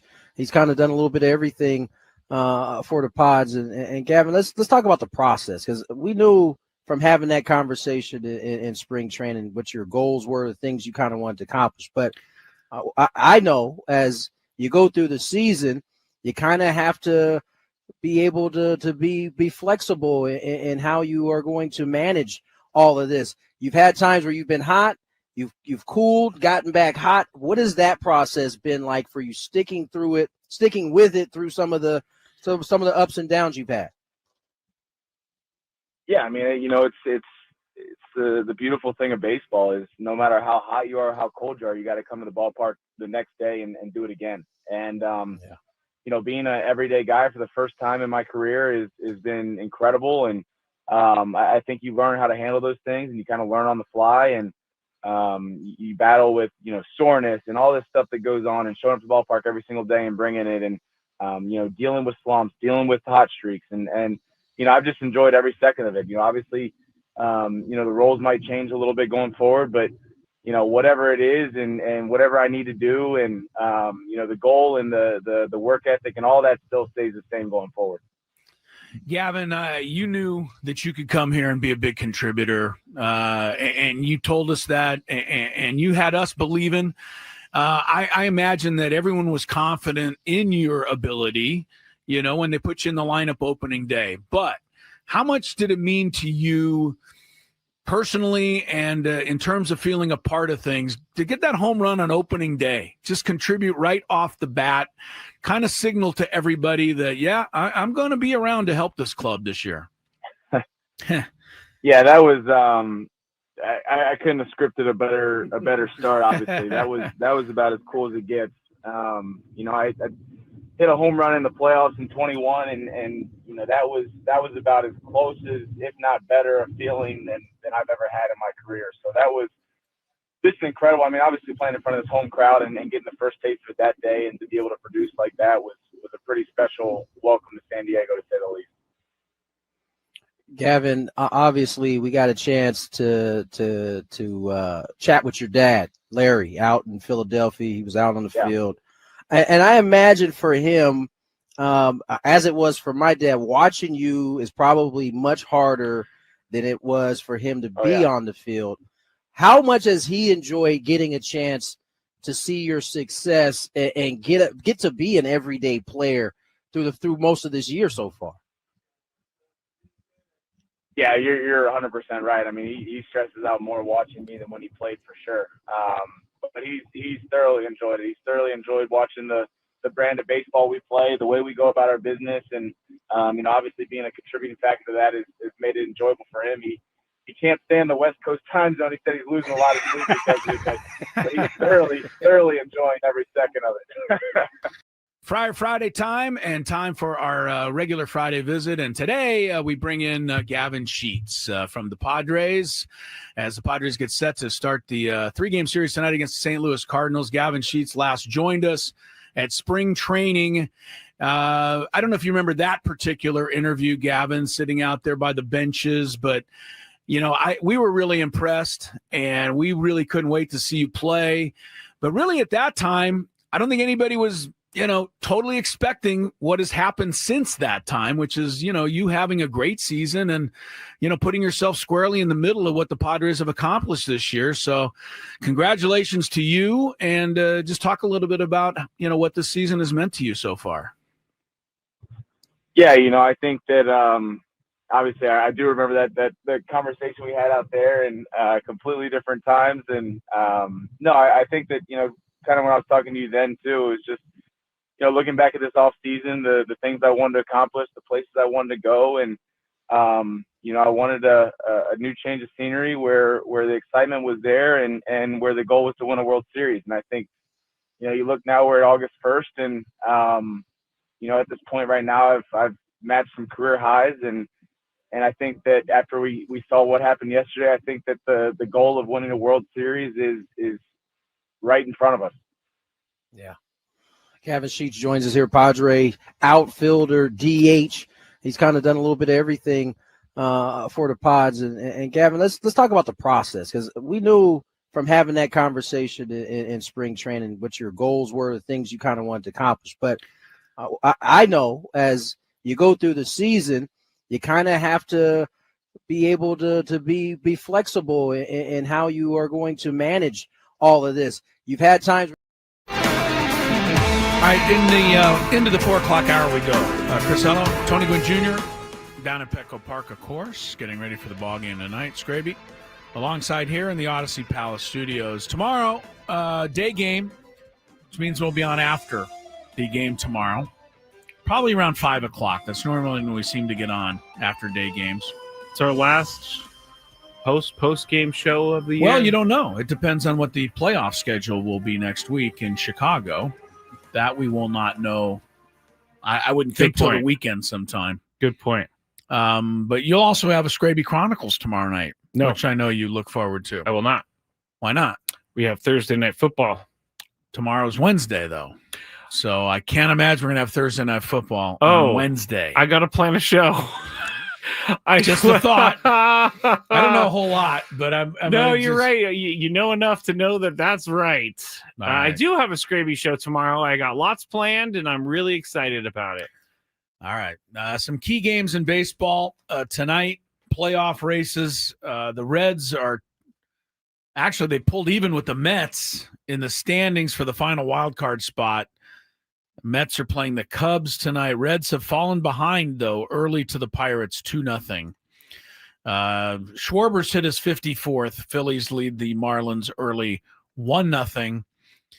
And then the big one in the American League. The big dumper. Well, the dumper plays later tonight. Oh, okay. So, he and Seattle will be home later. Detroit and Cleveland, no score, middle of the second inning. We'll keep you up to date on that stuff. And then we got our Chris versus the fans, but before that, we got a lineup, and there's a familiar name in there tonight, Scrape. Yes, there is. What you got? Xander Bogaerts has been reinstated to the team. Will Wagner has been optioned to the Arizona Complex League. But here is the lineup. We hardly knew ye. He got a lot of opportunity, I will say. He didn't really do a lot with that, unfortunately. Yeah, unfortunately. Maybe next time. Exactly. Maybe he cocould work on some stuff in the offseason and be a contributor next year. Mm-hmm. Pirates are at 4-0 now. Uh-oh. O'Neal Cruz just hit a monster. Just a jack. Yeah, Jack. All right, so bad start for the Reds in a game that they need to win. All right, back to the lineup. No Fernando tonight, which I expected. Yeah, he's. I don't think we'll see him till the weekend, if at all. Probably, yeah. Yeah. DHing and leading off is Luis Arraez. Xander Bogaerts is batting second, playing shortstop. Left field, Gavin Sheets batting third. Right field, Laureano batting fourth. O'Hearn batting fifth, playing first base. Iglesias batting sixth, playing third base. Bryce Johnson playing center field, batting seventh. Fermin catching, batting eighth, and Mason McCoy second base, batting ninth. This is definitely a we just clinched lineup. Yes, you have no Fernando. That's because of his Jackson. illness. But Jackson Merrill, Manny Machado, Jake Cronenworth all getting the night off. They should. And they will have it off. Bruce Zimmerman is a left-hander making his debut for the Brew Crew. Randy Vasquez for the Friar. All right, let's play some Chris versus the Fan. You ready for that? Yeah, Me too. Okay. If you had one shot, one opportunity to take down the human almanac himself, howdy do. Now is your time. Listen to me, this guy is dangerous. Now is your opportunity to win a prize. Well, I hope you know what you're in for. Chris versus the Fans starts now on 97.3 The Fan. All right. We are playing for a chance to win a grand prize. The trip to see the Eagles at Sphere Las Vegas, including 2 tickets to the show on January 30th, a 2-night stay at the Venetian Resort Las Vegas, a Vibey VIP package, and a $100 gas card. The Eagles, have added 2026 shows to the band's residency at Sphere in Las Vegas on Friday, January 23rd, January 24th, 30th, and 31st. Residency now features a total of 48 shows through Saturday, January 31st, 2026. Tickets at Ticketmaster.com. Now, the rules. You have to make it through 3 questions. Each question is going to get more difficult as you go along. If you get the question right, you move on. If you get it wrong and Chris gets it right, you're eliminated. But if Chris gets it wrong, then you move on to the next question or you win. If you're a first-time player, let us know before you get into it, and you'll get the first question for free today. All right, let me get to our phones, and we're going to go with Mike. Hello, Mike. What's happening? How are you guys doing today? Pretty good, Mike. How are Very you? good. Doing all right on the cruise home. Okay, sounds good. Are you ready to play? I'm going to give it an effort. Okay, that's all you can do, Mike. What award is given to the best defensive performer at each position in Major League Baseball? Golden Glove. Golden Glove is correct. I know what you're doing there, Chris, but we're not I wouldn't gonna do go that with to it. you, Mike. I think they do actually call it the Gold Glove, but it's certainly good enough. Your answer. Sorry, Mike, that he disparaged your answer. I know I'm not disparaging. I'm just, correcting for future. For Okay. future. Patronizing. Yes. All right, here we go. Question number 2. Which Padre has the longest hitting streak on the team this season?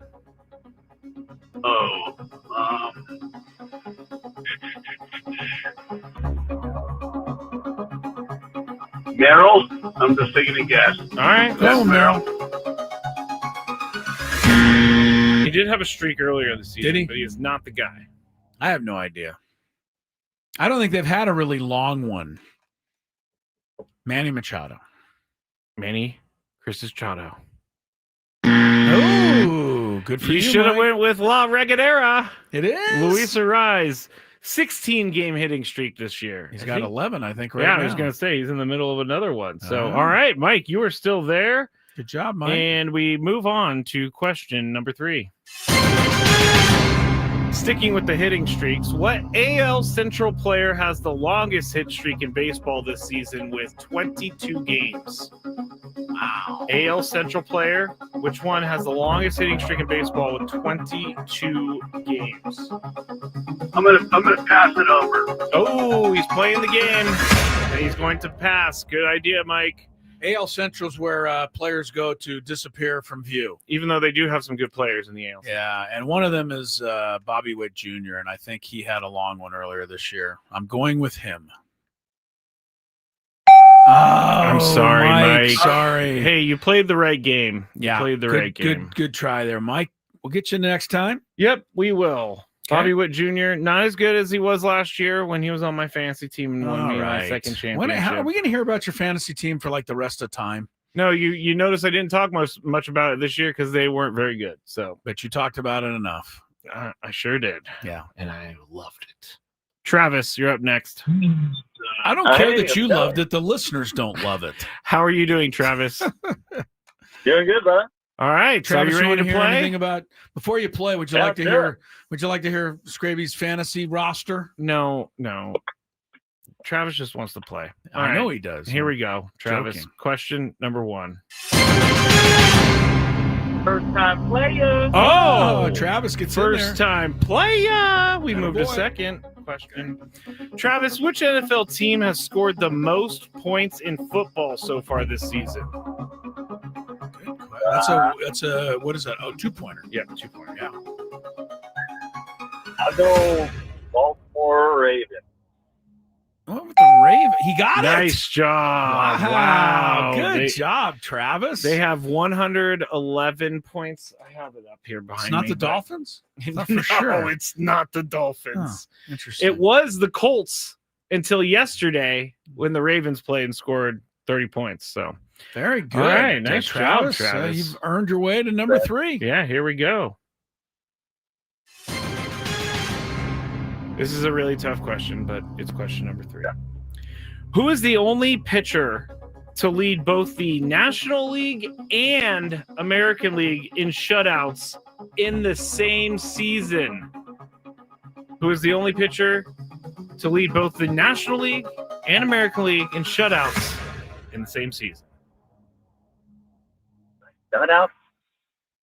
Say that again? I don't know. I'm going to pass one off to Chris.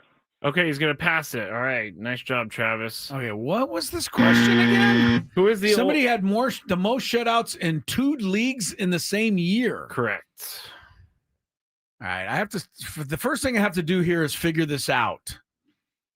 And the only This came from MLB.com. Okay, the only way I can figure this out is to think that somebody did this recently.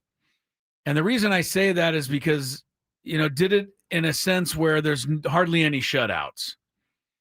So I'm thinking somebody had 1 in each league or 2 in each league.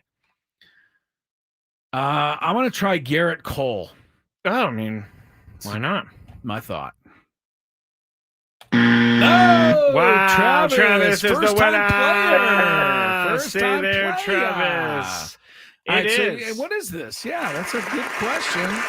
I think it's a good question. You never know with you, Scraby. This would have been tough, but I did it because Tony has talked about this season many times. Tony Gwynn Jr. When CC Sabathia came from the Yankees Indians to the Indians to the Brewers. Yes. He led the National League in shutouts coming after he came to the Brewers. That's great. Both. That's a great question. That was MLB.com. So really good question. All right. Well, that's it. Well, and especially good for Travis, our guy Travis there. I'm looking this up just because I want to make sure. 2008, Sabathia tied with Ben Sheets and also tied for the American League. Yeah, he did it. So very good. Wait, CC's tied with Gavin Sheets' father? Ben Sheets is not Gavin Sheets' father. Gavin Sheets' father is a former catcher named Larry. Larry, Sheets. That's it. Yeah. All right. I know that's it, Scraby. I love. Is it true? That's it. No, that's it. No, I knew it was. I thought I don't know. Never mind. Gavin Sheets, not related to Ben Sheets, pitcher for the Brew Crew back in the day. All right, that's a great question though. CC Sabathia tied for the league lead in both both leagues. You remember? Same year. You remember when Tony yesterday or 2 days ago? Yesterday he was like, "So I was talking to my good friend CC Sabathia. He loves CC. Hey, name dropper. Hey, he's allowed. He is. He's allowed. If I do say so myself. I was down, by the way, waiting to go into the locker room last night after the game, and one of the things they have down under the stadium or the stands down there around Petco Park. They have a framed placard that has the starting lineup of the opening game for every season in Padre history. So I look at that all the time. Yeah, it's really interesting to go back through some of the opening day lineups. But there it is, 2010, leading off for your Padres. Tony TG Jr. Yeah, Gwynn Jr. Jr. And that was the year that they almost won the division. Yes, the Giants caught and passed them, and the Giants won the World Series. Yep. Annoying. I'll never forget when we first started working and I threw that in Tony's face, forgetting that he was on the 2010 team. Yeah, not a great subject, Scrape. Not a great subject. He was like, thanks for nothing. Digging that into my ribs. Yeah. All right. Well, Tony's going to be back when we come back because he was down in the clubhouse last night, and one of the many interviews he had was with I know he's my favorite Padre, straight up, and I think he's right up there with Tony's favorite. And we're talking about Jake Cronenworth.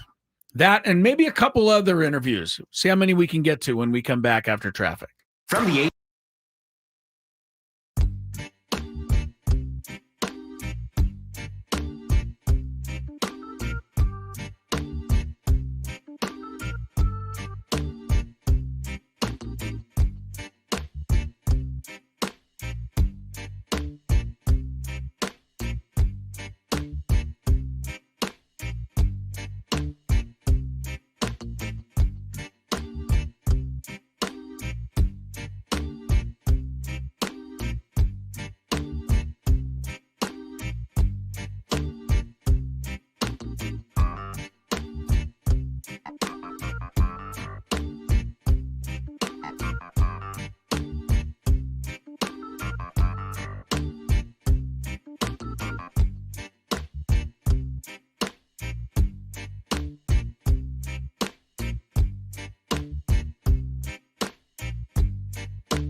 Back, Gwynn and Chris, 4:21.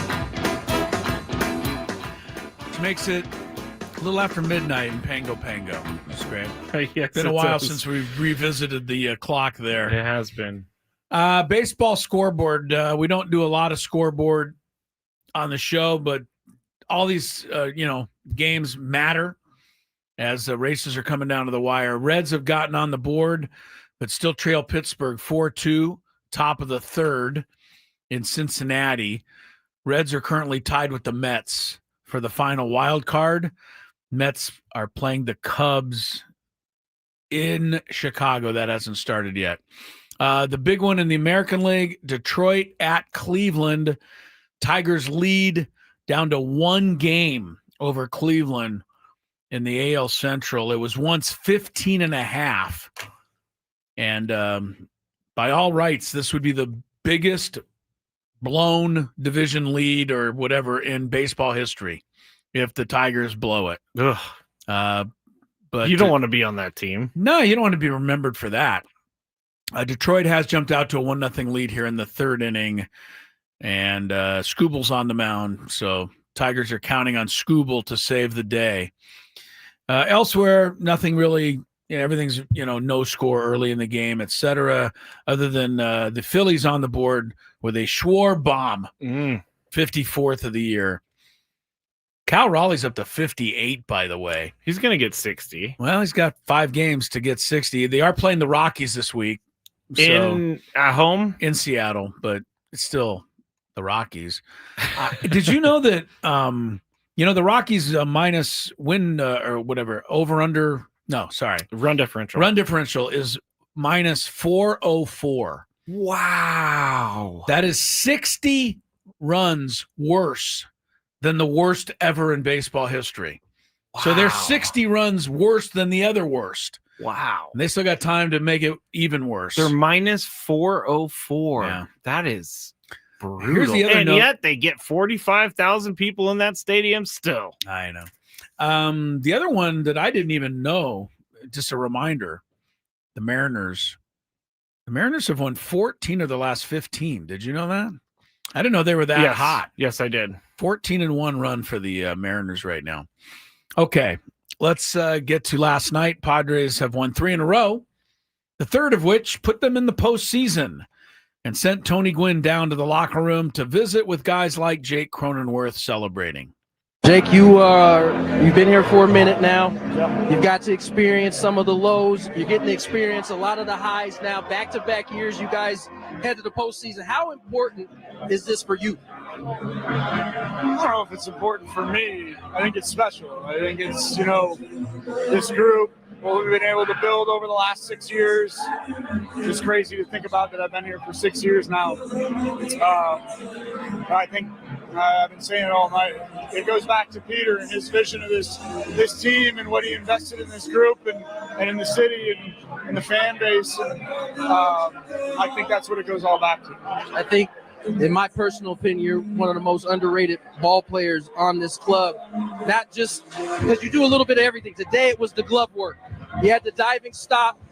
I mean, for you, when you set out every day, what is your mindset like? Because it could be with the bat, it could be with the glove.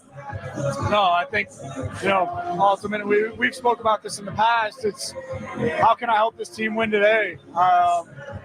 Maybe on the base, maybe in the field, maybe with my bat, but it's making that commitment to this group that no matter how the field is going and the at-bats are going, I'm going to be locked in when it matters most. This was not as smooth as it was last year when you guys got rolling.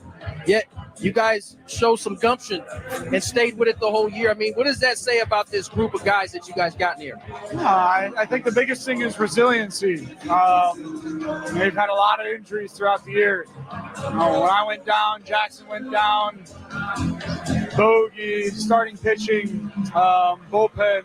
Seems like on all sides of the ball, it's affected us, but this group has maintained its kind of MO and stayed with it, even though it's been tough we've had some tough stretches, but I think it's a testament to the group and the coaching staff and the front office, and to stick with the plan and keep moving forward. 5 games to go in the regular season before the fun begins. What do you think the goal is in these final 5 for you guys as you guys head into the playoffs? We're going to be playing against, obviously we got 2 more against these guys who are a really good team, and they're in the position they are for a reason. And then we're playing the D-backs as well, who are potentially on the verge of going to the postseason as well. So I think it'll be good for us. We're going to be playing postseason baseball for the next 5 days. Well, congratulations, man. Enjoy yourself. Jake not in the lineup tonight, getting a chance to rest after the celebration last night. Again, you go ahead and read that analytically he covers no ground at second base, and I'll just show you the play made last night to save the game. That to me is Jake Cronenworth in a nutshell. The analytics may say whatever they say. He seems to find a way to get it done more times than not. And that's why I'm a big Jake fan. One quick note on the game Friday. You brought this to my attention, and then we're going to go to break because we have a big 5. Not only are we broadcasting live before the game Friday at Baja Rick's, and we invite everybody to come down, join us for the show on your way into the ballpark. But Friday night, tear in my eye, Scrabe, final night ever for the Padre City Connects. They will have new City Connects. Yeah, thank you. I need a little more crying. It's a big deal.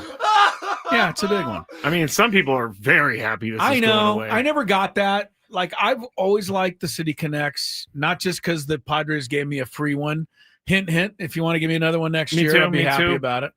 But I just thought they were okay. And I would tell you, I think, if I didn't like them, I'm pretty, fashion savvy on uniforms. Oh, on uniforms. You did go to uniform.com or whatever. Yeah, no, I love uniform stuff. But no, the Padres I don't know if everybody's even knows this. Is it common knowledge? I don't know if it's common knowledge, but it's out there for sure. Now it's going to be more common knowledge. If you didn't know, the City Connects Friday night will be the last time they wear these. Next year, Padres are debuting new City Connects. Supposedly. Supposedly. We should say supposedly. But reportedly. But Friday night will be your last time with the what are they? Mauve and mint.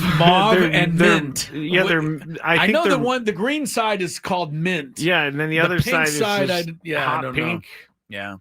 But those are going away. John says, I'm so happy they were the ugliest uniforms in baseball. You're not alone, John, because a lot of people agree with you. I will say that the Phillies uniforms are uglier than the Padres uniforms. I would say the Philly City Connect. I would say that the White Sox uniforms, the other night, red and black, it's not good. Texas Rangers, ugliest of every team in all of baseball. City Connects, black pants, white tops. Oh, the Giants ones were pretty bad a couple years ago when they were like the orange sickles. Yeah, not thinking the Padres had the worst City Connects. I just, for my taste. But their Friday will be your last night, so keep that in mind. I don't think anybody's going to be happy. They could put the coolest looking uniform that has input from every single fan, and what would be the coolest looking? I think people really want something with the 98 colors, the orange and the navy, but I don't know. All right, we'll see what they do. Reportedly, next year. Reportedly, we'll see what they do. All right, Big 5 is next. Bad day for coaches out there, and also find out what Scraby's real malady is. It's coming up. Sharp Health. I actually got in trouble once when I worked at the bank for looking up a celebrity, and it was totally wrong on my part. Totally wrong. Looking up their account number? Just I searched their name in the account system, and Scrappy, what is wrong with you? I was like 19. You'd be better off. You'd be better off admitting that you wore your underwear inside out. Frankly, This guy is just searching up people's accounts. It only happened that one time because I got caught. How did you get caught? The account was flagged, and anybody taking a look at it gets logged. And so I got called into the boss's office like 3 days later. What did that come? I'm sorry, I gotta ask, but nobody's supposed to be doing this preview. What did that conversation? How did it go? Well, why were you looking up Paris Hilton? Is that who it was? I can neither confirm nor deny. Oh my goodness. I can neither confirm. That's really funny, Chris, that you just yelled out that name out of all names. No. But I walked in, I got called into the office, and I sat down, gosh. and all my boss, I loved her. She was great. Her name was Sharon. Amazing boss. She just slid the piece of paper in front of me. You knew said, "Did you visit this account?" And I looked. Yeah. She was like, "We're going to have to write you up for this. And if you do it again, we're going to have to fire you." And I said, "I'll never do it again." And I got out of there as soon as possible. I took everything, but it was not good. Not good. Just curiosity, huh? He's like, I wonder how much they have in their account. Yeah. I mean, before I got caught, I did look up athletes. And, oh my God. I'm so glad you're sitting in this seat now. Yes, I'm so happy you're not doing any job that can be dangerous to people's futures. This was in the first year that I was there. I learned my lesson thoroughly. Chris, as I said, as soon as they walked in, they was like, yeah, that's our guy right there. That's our window. We're going to take him down. Yep. Just lucky I didn't get caught for like, I can't even say. I'll tell you guys off break whose account I saw and how much money they had sitting in their checking account. And this was how long ago, too, by the way? 2009, 10. Way before I became a good person. Didn't Bank America end up getting in trouble? Or was that, it was one of those banks got in trouble? All of them get in trouble for selling information. But I heard folks like you. I wasn't selling any information. I was just wanting to see what was going on. Curious. I didn't check their account activity, which I could have. Been like, oh, they bought this here. I'm going to go up there. You know, I'm not that creepy. Well, that's stock. Oh, yeah, you're not that bad. I'm not that creepy. This is amazing, by the way. We're supposed to be doing. How are we supposed to do baseball picks under these I don't think we can circumstances? anymore. I think we gotta push it. You guys never did it? Well, I mean, no, Scrappy, we didn't. We didn't Really? Okay. Like you work at a bank, you're looking at people's account information? That's unbelievable. It only happened for a little bit, and then I got only for a little bit. I can't stop laughing at this because it is quite hilarious, Scrappy. But you were saying that I may have gotten robbed or whatever. I actually did get robbed when I worked in San Francisco, and they're called quick change artists. How long did you work in the banking industry? 8 years. I was a teller supervisor when I finished. I was also the merchant teller, which took in around $150,000 in cash a day. Guess what? Always balanced at the end of the day. Yeah, I bet. But there was a guy who walked in. He had about $5,000 in hundreds, and he handed it to me. He said, "Can I get 50s for these?" And I said, you know, it's pretty annoying that he wants $5,000 in hundreds, and he wanted $5,000 in 50s. He just wanted 50s instead of hundreds. So I had to go get it from the vault. I come back. I'm starting to count it out, and then he's like starting to ask me questions as I'm counting it out. He's trying to what did I tell you, Chris? This is what I'm talking about. That window right there. Hey, this guy was so good that no one saw it coming. But so when I started getting mad at him because I counted out the 50s, he goes, "What are you doing?" I asked for 20s. And I'm like, what? You did not ask for 20s. You asked for 50s, bro. Yeah. I had to go to the vault to get those 50s. Hey, Tony's back. We're ready for it. Coaches getting canned. And Scraby boxing up his life.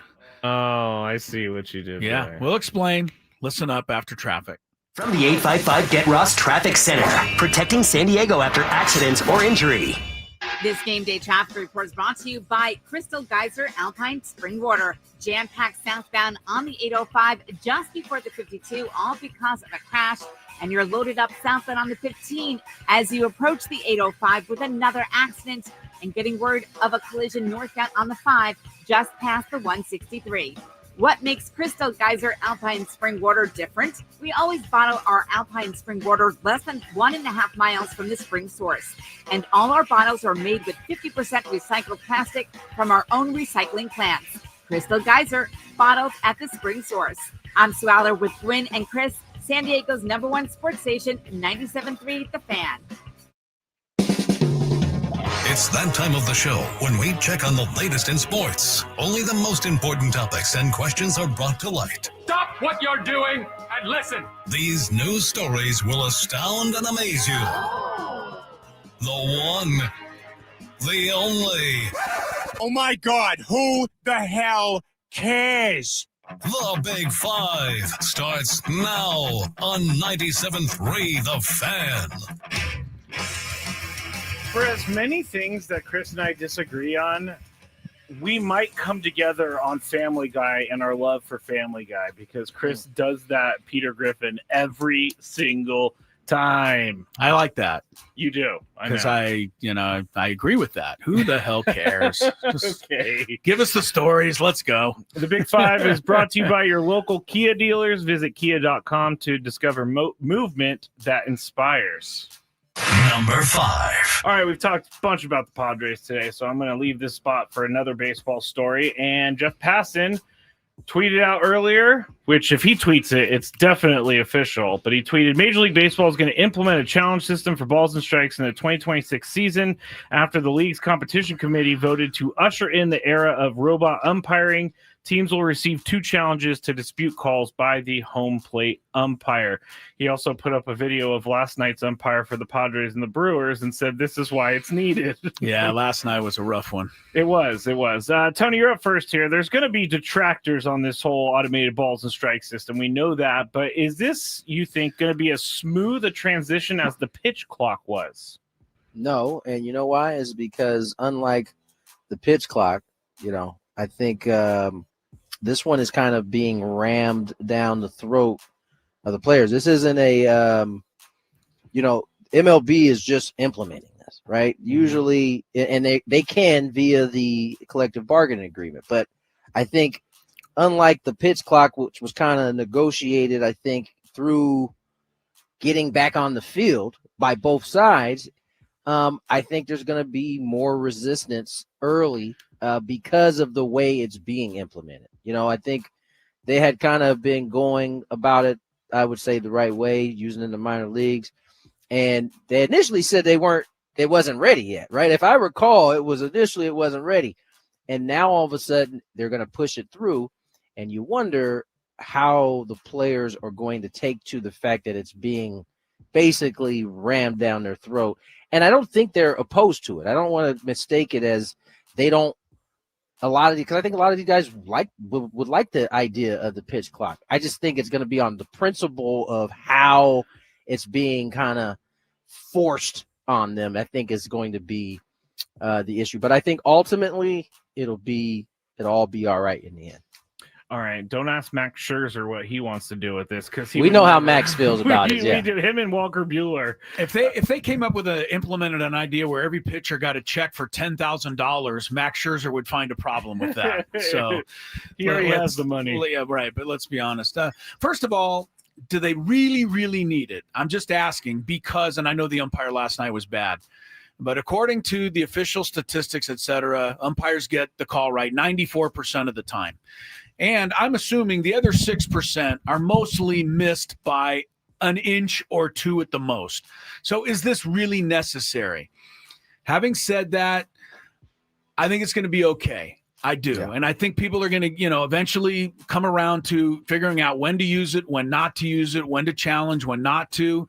I think you'll see some pitchers upset that the outside corner gets taken away from them. Some batters will be upset on some curve balls that I think will feel like they're above the zone, but it may catch that little white line as they break downward. And so you're going to have some pushback there. But ultimately, I finally came around to it. We have the technology, so let's use it. Do we? Well, that's the thing. That's what Tony's bringing up. Is it really ready? And so, let's see. But I think the new sign language in all of the sports universe now, anytime Scraby says something silly, I'm going to go, you're just going to tap your head. Make you say it again. I mean, there's the tap on the head is going to be introduced to the lexicon of our world. There's two. The earmuffs for the replay. Right, yeah. And then the tap on the head for the balls. Yeah, everything will be tap of the head. Yeah. Come again? We're gonna see high schoolers getting kicked out of the game for this. We're gonna see college players getting kicked out of the game for this. Wait till I call a foul on a kid in basketball and he gives me the head tap. That won't be long. How do coaches know whether or not they're trying to come out of the game? Because Anthony Richardson can do this, and things can get misconstrued a little bit. Yeah. The only thing I hate about the ABS system is that if a centimeter or less than a centimeter hits the strike zone, then it's called a strike. But it's the same the other way. Yeah, how do you think hitters have felt all these years with a centimeter of the baseball? Saying. Yeah, I don't. I know. Tony just did like a ripper type strikeout. Ah, my man, John Tom Payne. John Tom Payne is this way. He's the slasher. I love Tom Payne. I know a strike is anything that touches the zone, but to me, it should be more than half the ball has to be in the zone. Then you'd be. I agree with that, Scravy. I think a lot of hitters would agree with that. You tell everyone in that clubhouse. Okay, the hitters would agree with that, but then are you going to have to get a ruler out to measure exactly what because percentage the of the ball is in there? The system knows, but when we saw that, because if I recall in spring training, it was even giving like how much it missed by when it was on the board. It did say that, Right. Yeah, Well, it's weird. It's going to be an adjustment, but I'm giving baseball the benefit of the doubt because all the adjustments have worked so far. I tell you what, that's going to be the adjustment to the ABS. It's going to be like, oh, can we get it so that if it's a half a ball, it's a strike. Anything less is a ball. It's crazy to think that a ball in the low outside corner that barely hits the zone is going to be called a strike now if a pitcher taps their head. According to Roberto Ortiz, some of those were even further off, and he was calling those a strike yesterday. So I saw that. It was problematic. Number 4. The problem is when an umpire has no consistency, because if a player, you guys have said this all the time. Sure. If the umpire is calling high strikes, you know to swing at the high strike. But if you're calling it once and then not calling it, giving Nick Pivetta the high curveball and not the other guy. The New York Liberty announced that coach Sandy Brondello's contract was not going to be renewed today, 4 days after the defending champions were eliminated in the first round of the playoffs. Now, she did win a championship last year with the New York Liberty. Oh, that was so long ago. And GM Jonathan Kolb said, quote, "We would like to thank Sandy Brondello for her everlasting impact." Oh, whatever. Sandy finishes her tenure in New York as the winningest coach in franchise history. It's ridiculous. And she took us to never-before-seen heights as the first head coach to lead the Liberty to a championship. Okay. Oh, they said all of this? This is what they said on her way out the door. Lord. Yeah. We wish Sandy the very best in her next chapter. I bet they do. Quote. All right, Chris, does winning a championship actually buy you anything as a coach? Well, number 1, apparently not. Number 2, my reaction to this news that the New York Liberty have decided to fire their coach who won a championship last year is... You're gonna review it? Tapping my head. Yeah, Okay, review you're that decision. Reviewing that decision. Well, there's no guarantee that the next person is going to do better. That's what bothers me is they assume if they make a change that someone else will be better. I mean, who's to say they're going to be able to accomplish what she accomplished? So, I'll be rooting. Really hard to accomplish what she accomplished. I would think. So. I mean, I'll be rooting against the Liberty for this decision. I don't mind that. Tony, what do you think? Does winning a championship actually buy you anything as a coach? Yeah, it buys you the next season. Apparently, right. It bought her this season. You got this season, and you better win again, or you get in the. Because by the way, I mean the WNBA is 3 rounds. Like it's not like you get bounced and it's like you've had you're getting bounced in like the round way before you get to anything. Yeah, they had a great season. I mean, they were way over 500, and they without their star player. And Brianna Stewart missed a lot of the season, so they don't take anything into account. It's kind of mind blowing to me that you could have that kind of success and still get fired. They would at least have a decent excuse if they didn't make the playoffs this year. Yeah. And like they had she kind of lost it or things didn't work out. But there was none of that. There was none of that at all. And, I just think that this is kind of, if you're a coach, like, do you really want, I mean, yes, you do want this job because it pays well, but I'm just saying, like, there's no security.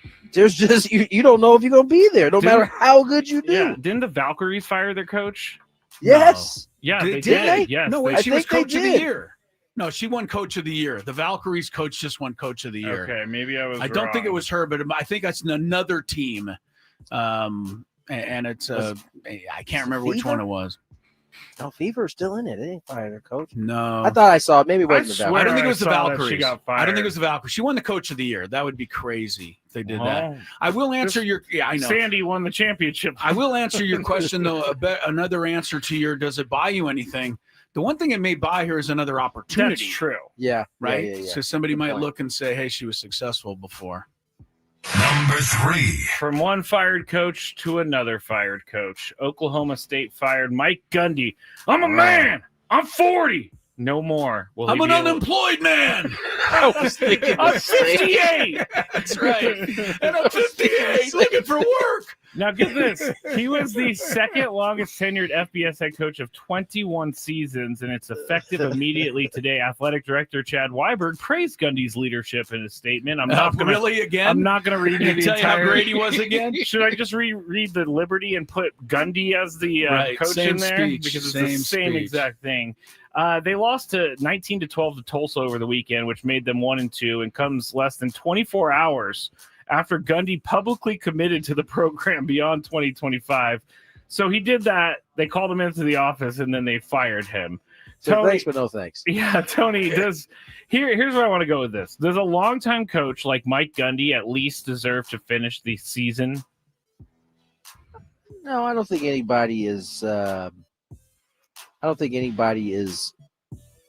above, having to take an exit early. No, despite the success. By the way, it's been a while since Mr. Gundy has had that kind of success at Oklahoma State. No, I don't think so. I mean, unless, you're like an all-time great and are in the midst of a good season. Yeah, I don't think anybody is owed to be able to finish the season. How often I feel like we're critical often of teams that know they're not going to keep the coach after the year and they let him stay on anyway, as opposed to maybe, getting started on whatever, it is. Because that's the thing about college football, especially if you don't plan on bringing the guy back, it's probably in your best interest to move quickly because of all of the portals and transfers and what happens to those kids that are already on scholarship if you don't have a coach, or if you have a coach that's kind of a lame duck coach.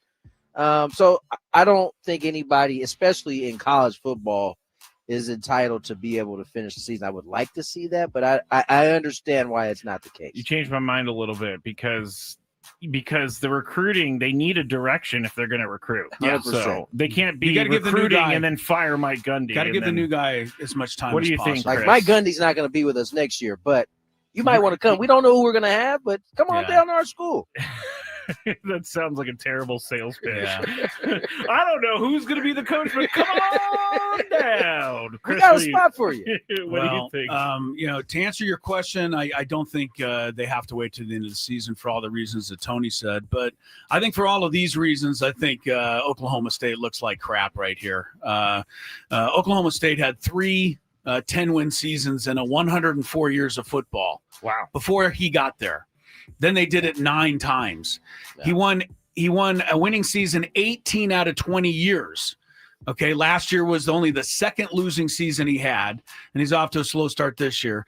He got him up to number 3 in the nation. Anyway, my point is, incredibly successful tenure, and this is how you thank him for that. I just think it's weak. In general, the quote from the president is, we're doing what's best for our university.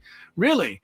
Tell that to the donors who are going to have to give him $15 million to send him out the door. Is that the buyout? Yeah. He gets $15 million to leave. That is a good. Can I be Mike Gundy? I want to get fired. And the donors are going to have to pay the new coach probably a similar amount of money. Yeah. So, these things, again, I think he's been way too successful in general to deserve this. I know losing to Tulsa is a low point, and I get it, but Sorry, Tulsa people. Right. Yeah. Sorry about that, Tulsa. But I do think it's wildly unfair. I will say, and listen, I am not a Gundy apologist. You're a Gundite. Gundite. I'm not a Gundy apologist. But Oklahoma State did stand by him on some things that were quite questionable at times. That's a good one too. When most of us were looking at Oklahoma State like, what do y'all got going on over there? Well, you know again, but doesn't that speak to all they care about is the win and loss thing, right? So if you're winning, right. we'll put up with anything. You're right. Wasn't You're it? right. Wasn't it? Just wasn't. He wasn't winning enough because I didn't really. When I said that he hasn't had the successful year, I meant like the top 3s and 5s that he had been. They had fallen more closer to 500, maybe a little bit better than that over the past few years. Yeah. But Chris is right. Didn't he like defend a student football player who was like drunk driving? He's like, everybody has a couple beers every once in a while and drives. He definitely did. That was one of them. That player's now a rookie running back for the Dolphins, Ollie Gordon. That's who that is. Yeah, I love Ollie Gordon. He's awesome. He is awesome. You're defending him too. He is a hard runner. I like that guy. Well, I'm glad you like him. That's not all he is. He's a hard drinker too. I was going to say he's a possible drunk driver, maybe. Giants head coach Brian Daboll announced today that Russell Wilson is moving to the bench. Let's ride to the bench, he said in a phone call to Russell Wilson. No, he did not. I was about to say, damn. But yes, Jackson Dart is going to be the starting quarterback on Sunday against the Chargers. Now, Brian Daboll's been a little confusing about Russell Wilson's job security, but I think this answers every question that we have about how he Not feels. confusing anymore. No, there were a ton of boos for Russell Wilson on Sunday Night Football, and I kind of felt bad for him a little bit because I didn't think he deserved it. And fans have been calling for this to happen since before the year. So, Chris, you're up first. Okay. Was this move out of public pressure or because Russell Wilson hasn't been great? By the way, I have it on strict authority from a lot of my sources in New York City. The phone call from Brian Daboll to Russell Wilson said, "Let's dismount." And Russell Wilson had to, no more ride. Yeah, that was so good. It was so bad, it was good, right? It was so bad, it was good. Dismount. Let's dismount. I think I think there's a lot of pressure, public pressure on this one, because I think the coach himself, he needs to win some games pretty quick. Yeah, for sure. Right? If you're Brian Daboll, you got his job's on the line. Right, his job's on the line, and they're losing. And now you're going to put it in the hands of a rookie who has to learn at least for a month or two. Russell Wilson, to me, still gives you a better chance to win right now and help save Brian Daboll's job. So I don't know that this was Brian Daboll's call. Yeah, it could be front office, GM, CEO. People hearing the boos from the crowd. The Mara family. I think so. Tony, was this move out of public pressure or because Russell Wilson hasn't been great? No, this was inevitable. I mean, you can't draft a quarterback in the first round in New York and not expect that those fans is going to want to see that first rounder, especially when you've been bad. And so I agree with Chris. I don't know that this is going to work. I don't know that Jackson Dart is that guy that they are hoping he's going to be. I mean, there were a lot of question marks come draft time when they took him. So I do ultimately agree, though. Brian Daboll, his job is on the line. It was on the line before he made the draft pick. I think that's part of the reason why he made the draft pick. And so, I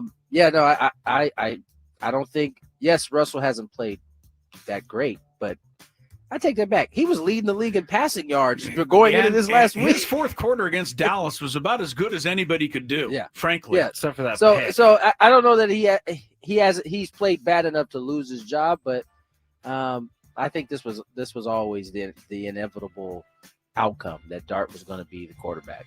I predicted it in my bold prediction. For you, Scrape. I said Jackson Dart comes in and takes him to the playoffs. Number one. Oh, playoffs! That you guys, yeah, that still to come. That part of the prediction may not come true. I also said week 6, so I 2 weeks early on. Now you got early. He's early, so he should definitely be leading to the playoffs. He should. Their season's not over yet.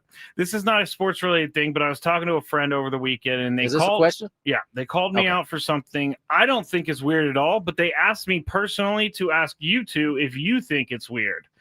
And so here it is.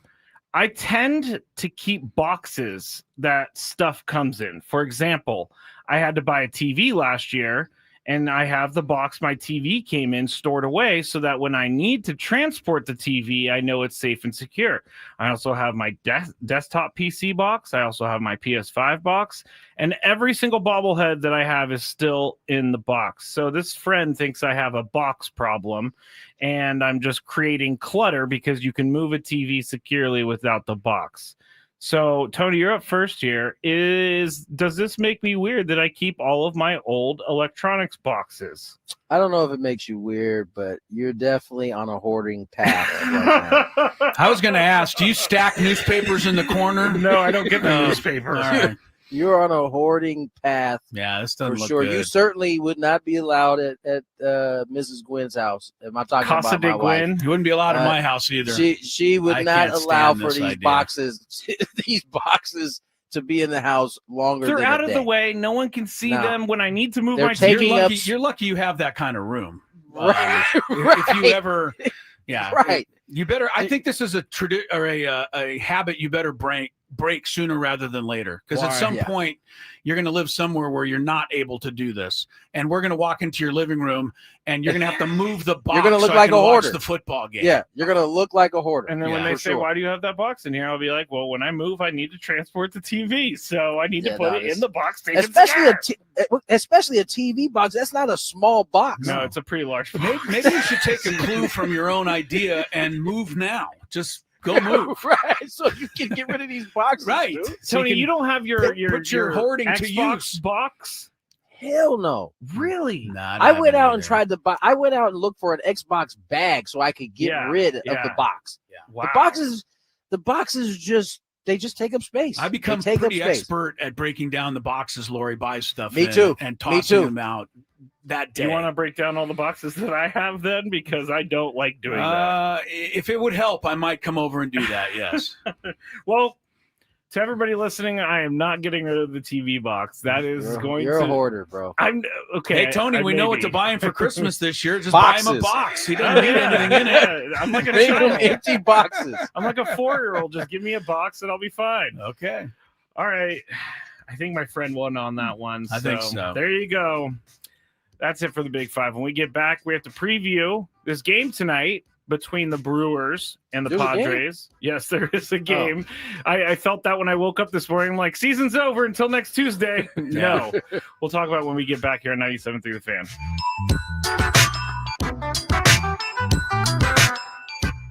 San Diego isn't just a baseball town, it's a sports city. From the Aztecs to San Diego FC and the fierce rivalries in ice. What are we doing, guys? I'm going to see the museum for the first time ever. It's going to be sweet. See my dad's plaque. See where Trevor's plaque is going to be. It's going to be pretty dope. I'm going to go to the Hall of Fame for the second time because I went earlier today, but I'm going in to see Tony go into the Hall of Fame. So all the way straight back left. Straight back left. Straight on that back wall. This one? Yeah. How you feeling, Tony? I don't know how I'm feeling right now, honestly. Excited? I'm definitely excited. Hello. Eric, how you doing? Pretty good.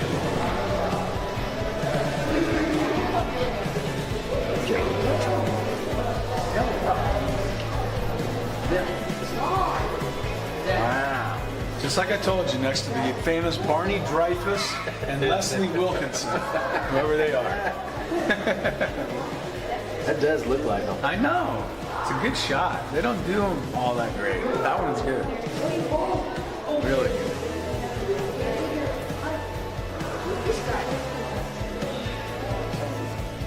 I missed a year.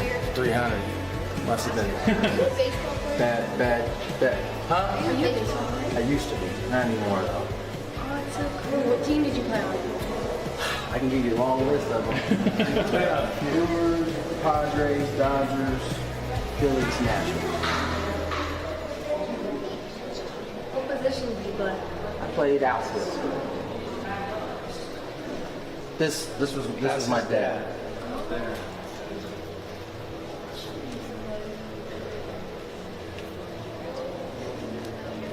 Oh, there's Dick Williams, Goose. And what, on TV? I think He'd be pretty happy with his company over here. So, what are you thinking of seeing it for the first time? I'm thinking hot. I'm quite warm right now, but it's cool. I mean, it's what I thought it was going to be. I mean, not too many people can say they have a dad that's enshrined in this place. So I think this is awesome. What are we doing, guys? I'm going to see the museum for the first time ever. It's going to be sweet. See my dad's plaque. See where Trevor's plaque is going to be.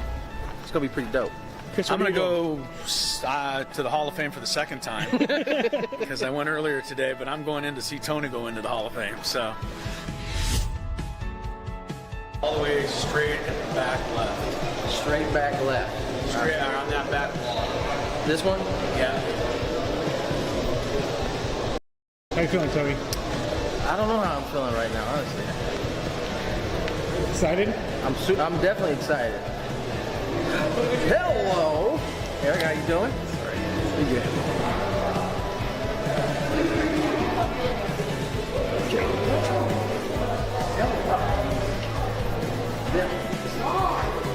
Wow. Just like I told you, next to the famous Barney Dreyfuss and Leslie Wilkinson, whoever they are. That does look like them. I know. It's a good shot. They don't do them all that great. That one's good. Really good.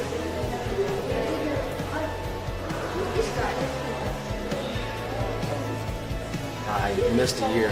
300. Must have been bad. Huh? I used to be. Not anymore, though. Oh, it's so cool. What team did you play on? I can give you a long list of them. Brewers, Padres, Dodgers, Phillies, Nationals. What position did you play?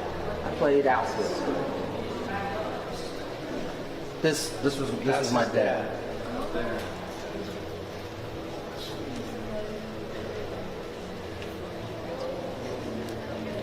There's Dick Williams, Goose. I think he'd be pretty happy with his company over here. So, what are you thinking of seeing it for the first time? I'm thinking I'm hot. I'm quite warm right now, but it's cool. I mean, it's what I thought it was going to be. I mean, not too many people can say they have a dad that's enshrined in this place. So I think this is awesome. What are we doing, guys? I'm going to see the museum for the first time ever. It's going to be sweet. See my dad's plaque. See where Trevor's plaque is going to be. It's going to be pretty dope. Chris, I'm going to go to the Hall of Fame for the second time because I went earlier today, but I'm going in to see Tony go into the Hall of Fame. So all the way straight and back left. Straight back left. Straight on that back wall. This one? Yeah. How you feeling, Tony? I don't know how I'm feeling right now, honestly. Excited? Happy hour we go on what has been a rather happy day here following the Padres clinching of a playoff berth last night. Chris Ello, Tony Gwynn Jr., and Mr. Scraby. A little Gwynn and Chris here on San Diego's #1 sports talk station, 97.3 The Fan. 97.3 The Fan. We're going to be there Friday. Don't forget. Baja Rick's. Gas Lamp. Actually, right next door to Petco Park.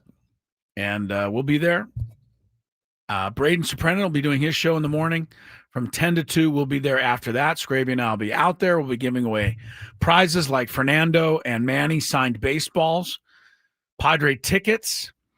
Speaking of which, I think I have a pair of Padre tickets to give away in like 10 minutes.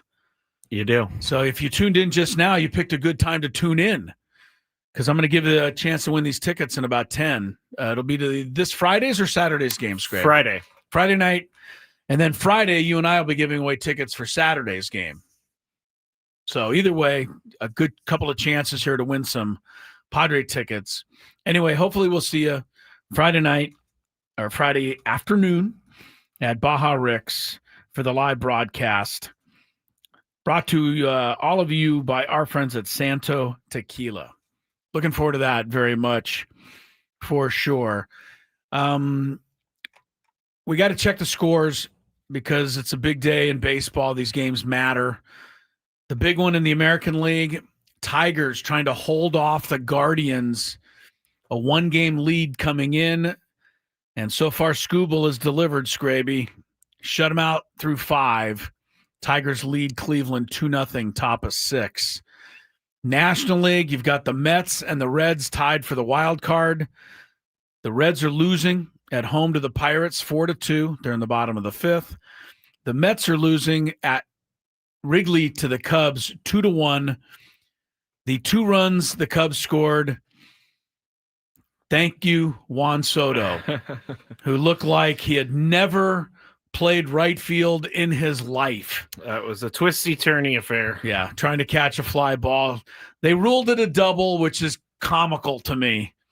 But he missed it so bad that he never got his glove on it. So they had to call it a double. Anyway, Mets fans, I'm sure will disagree. Cubs have taken a 2-1 lead thanks to Soto's misadventures there. Happy Hour is brought to you by GL Pools, the swimming pool experts trusted by thousands of San Diegans since 2006. Baseball is back, so is swim season. Call now, mention radio, get a free month of pool service. Last night, we had a lot of fun. Scraby and I actually sat together in the press box. That doesn't normally happen. Watched a ball game together, enjoyed that, went down to the locker room. Little Padres celebration. Did you stay dry, by the way? You were next to Tony, who was covered with the poncho. And Braden asked me, he said, did you wear a poncho? I said, no. And the reason I didn't is because I think if you wear one, then players and the like think that they have the license to spray you. Whereas if you don't wear a poncho, you might not get sprayed as badly. Yeah, I took but you got sprayed anyway. You took a few. There was one in the beginning where, and then I've also learned. I've been lucky enough to do I think this is the 4th one I've done. Done a few of these now. So I have backup shirts in the car because I'm always really, really concerned that I'm going to be driving home and a cop pulls me over and I smell like How booze. are you going to get around that one? I'm just going to tell him I was in the Padres clubhouse. I guess that's what you'd say. Yeah. I mean, because it's the truth. No, driving home last night, it smelled like a brewery. I mean, there's no question. If I would have got pulled over, I mean, it would have been better for me to be out drinking almost comparatively to all the beer that was covering my my shirt. Yeah, but I right in the beginning, I think it was Jose Iglesias or Randy Vasquez, but we were standing next to them and one of them popped that bottle of champagne and it was aimed right at me. You gotcha. It did. All right. The news, there is news with the Padres clinching the playoffs. There's other news in baseball today. After apparently looking at the video of the job by home plate umpire, what was his name? Robert Ortiz or something? Yeah. Mr. Ortiz last night at the Padre game. Baseball decided today was the day they better announce it. So the ABS, automatic ball strike challenge system, is in, and it will start next year. For the playoff. Oh, No, wouldn't not that be for this. hilarious if it was the playoffs? That might be much. That would be a little much. But next year, regular season, you'll see guys tapping their helmet or tapping their hat or whatever to, challenge the call on balls and strikes. So that's starting next year. Each team will get a maximum of 2 challenges per game. But really, they get 2 wrong challenges per game. Because if you get it right, you don't lose one. So if you get it right, you could challenge almost every call of the whole game if you got them all right. Yeah, conceivably. Conceivably, yeah. But I do find it interesting because they put up on the TV with the rules of it, and that there's no dugout help whatsoever. It's pitcher, catcher, or batter that is allowed to do it. They're not allowed to look at the dugout for hey, challenge that thing. It's got to be on the pitcher, catcher, or batter, I like. I think the catcher should have the best idea because he's catching it right over the plate. I feel like catchers are also very they accept truth. They're not freaking out over a ball that's not called a strike when they know it's not a strike. I don't, I've said this all along. Umpires get it 94% right? That is the rate. And the other 6% are probably pitches that miss by a quarter of an inch most times. Yes. So I don't know how necessary this is, but they're going to do it.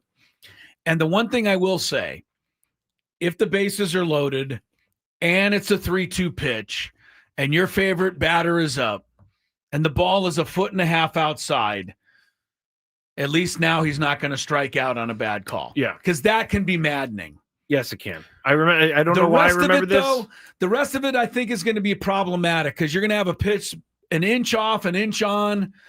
Team's going to say, well, let's just challenge. It's the 9th inning. We got to try it. And you're going to see some stuff, go the way of however the video says. And I think that'll be. I think it's also going to be very interesting to see how teams implement, like, who has ultimate authority over it, like which hitter. Manny Machado probably has ultimate authority over challenging. Like, are you thinking that? Yeah, are we thinking Will Wagner makes a call? I inning? don't think so. I don't think so. Yeah, unless it's like so egregious that he knows it's going to be overturned. If the ball bounces, maybe he can try one. Yeah. But no, I think you're right. I think the higher up you are on the team, your hierarchy may have something to do with who actually makes the call on that. It definitely I don't know. does. All right. That's the news in baseball. There is a little football news to pass along. Giants are changing quarterbacks. Russell Wilson's out. Jackson Dart's in. You heard that in the Big Five. Buccaneers are going to miss star receiver Mike Evans 3 to 4 weeks. We already knew that CeeDee Lamb's out probably a month or so. Texans signed safety CJ Gardner-Johnson in the offseason. 3 games into the season, they've released him. Yeah. And the word is that he was just so problematic. He was complaining about in his the locker room, and total distraction. Teammates. That's what the word is. Maybe the team's just saying that to make it look better. If I'm the Dolphins, you've got to call this guy. I mean, Miami has no secondary. Yeah. Anyway, that's probably precisely why they won't call. But do you really want to bring a guy in that's like that? Well, that's right. You have to do a little homework and see whether he's really that divisive. But maybe Mike McDaniels already has the Club Med of NFL teams. Yeah, so this guy will love it. Why are you going to bring a guy who's already disgruntled? Well, he'll love it. He won't have to do any work. One more thing. This shocked me. Uh-oh. Oh, did you see what happened there? Yeah, sorry if you're on the radio and you're like, what did that happen? Ooh, a Cleveland batter, and I don't know who it is yet. It's Fry, because someone in the chat, Dominic in the chat, told me that Fry took a ball to the face. Yeah, Scooble just threw a fastball and it hit him in the face. And Scooble is upset. Oh, Scooble is definitely he took off his not hat. Feeling it. Yeah, Scooble is like the pitcher is Scooble. He threw the pitch. But it hit Fry in the face, just flat in the face. And you just hope that, I don't know. I mean, he's down on his back right now. I don't know how long ago this was. It's on MLB Network, so this may have happened. I think it was a little bit ago. But, man, we'll have to keep your fingers crossed for Fry right now. Yeah. Because he took a shot. And you can see Scooble is, like, really visibly upset. Yeah. The pitcher. He is. Because he took off his hat immediately, and he threw it to the ground. No, he's that's not easy on Are they going to throw him out? I don't know. There seems to be I don't think so. I think there's some talk there. Cleveland just scored to make it a 2-1 game, bottom of the 6th. But we'll have to wait on the report on is it Steven or David Fry? David Fry. Man. That was bad. Okay. Oh, now he's getting taken off. He's sitting up. That's good. He's sitting up on a cart being taken off. And so, yeah, at least it's not a stretcher type situation, Scraby. I just looked it up on Twitter. It hit him right in the face. He tries to bunt. Oh, is that what it was? He tries to bunt, and then I don't know if it hit off the bat or if it just went right into his face. But one of the pitch wasn't great. But, man, that's bad. All right. Looks like I don't want to say he's okay, but at least he's been taken off under his own power. Well, not really. He's riding in a cart. He's not going off under his own power. He got up, though, and he walked to the cart. All right. We'll keep an eye on that. I forgot what I was saying when I know what I wanted to tell you. I'm flipping around as we're going to go to break here, but of all things, an NHL preseason game popped up on my computer. Things I like, don't. has that happened already? I missed the things memo. I do not care about. I don't either, but I'm shocked that has happened now. All right. Scrappy wants me to give away the tickets, and that's a good idea. Diamondbacks, Padres, 2 tickets to the game Friday night? Correct. All right. Here comes the most random question I could ever ask you.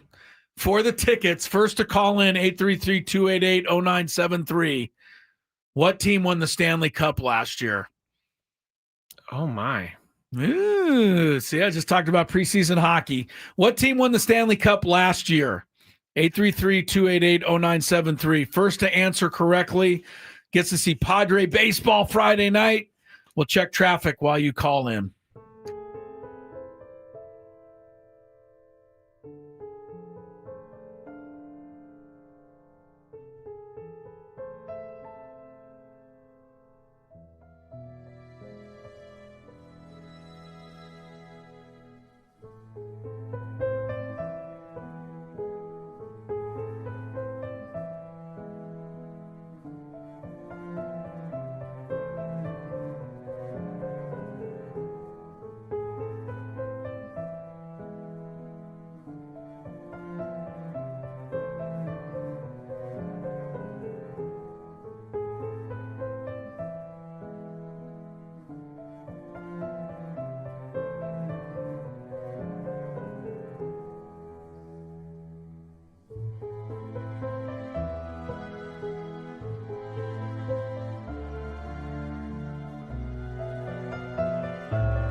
to Sam Levitt, Padre pregame show.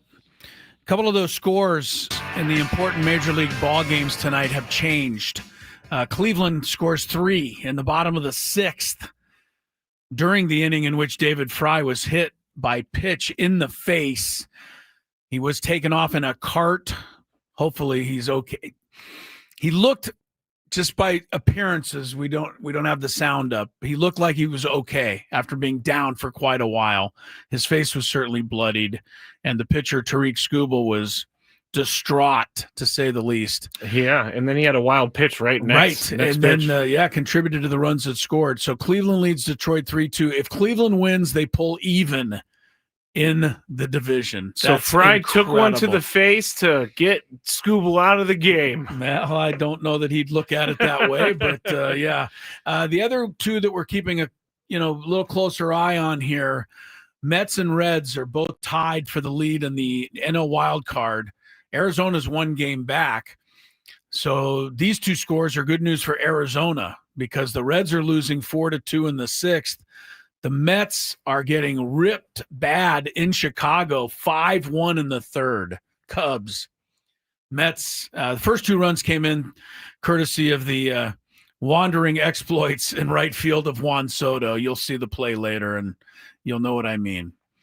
All right, so wandering exploits. Well, didn't he look like he was just kind of wandering around looking for the ball? He did one of those things, right? where And then it just landed over his head. And you're like, okay. Turny.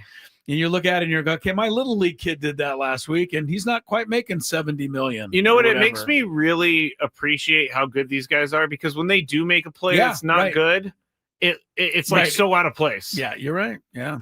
Well, look, I'm not a Soto fan. So this was I do know that. a moment for me to rejoice.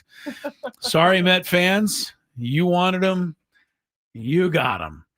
I don't know how many actually wanted him, but I mean, for the price tag, you're getting paid $700 million. I mean, a couple of other quick things. In the history of baseball, only one guy has had 4. I beg your pardon. 2 guys have had 4 seasons of 50 home runs or more.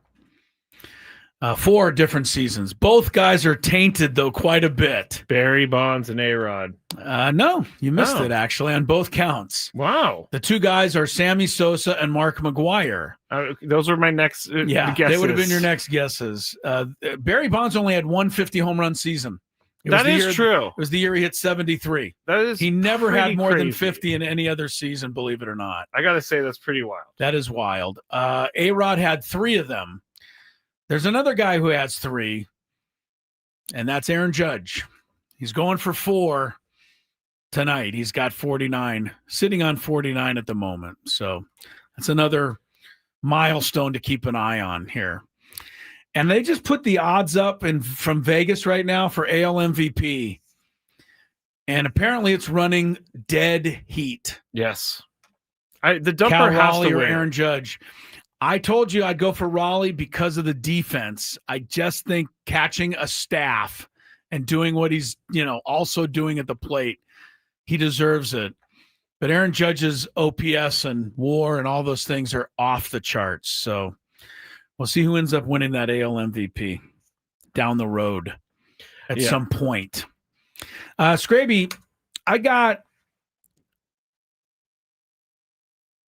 fantasy football. We're gonna finish here. Okay.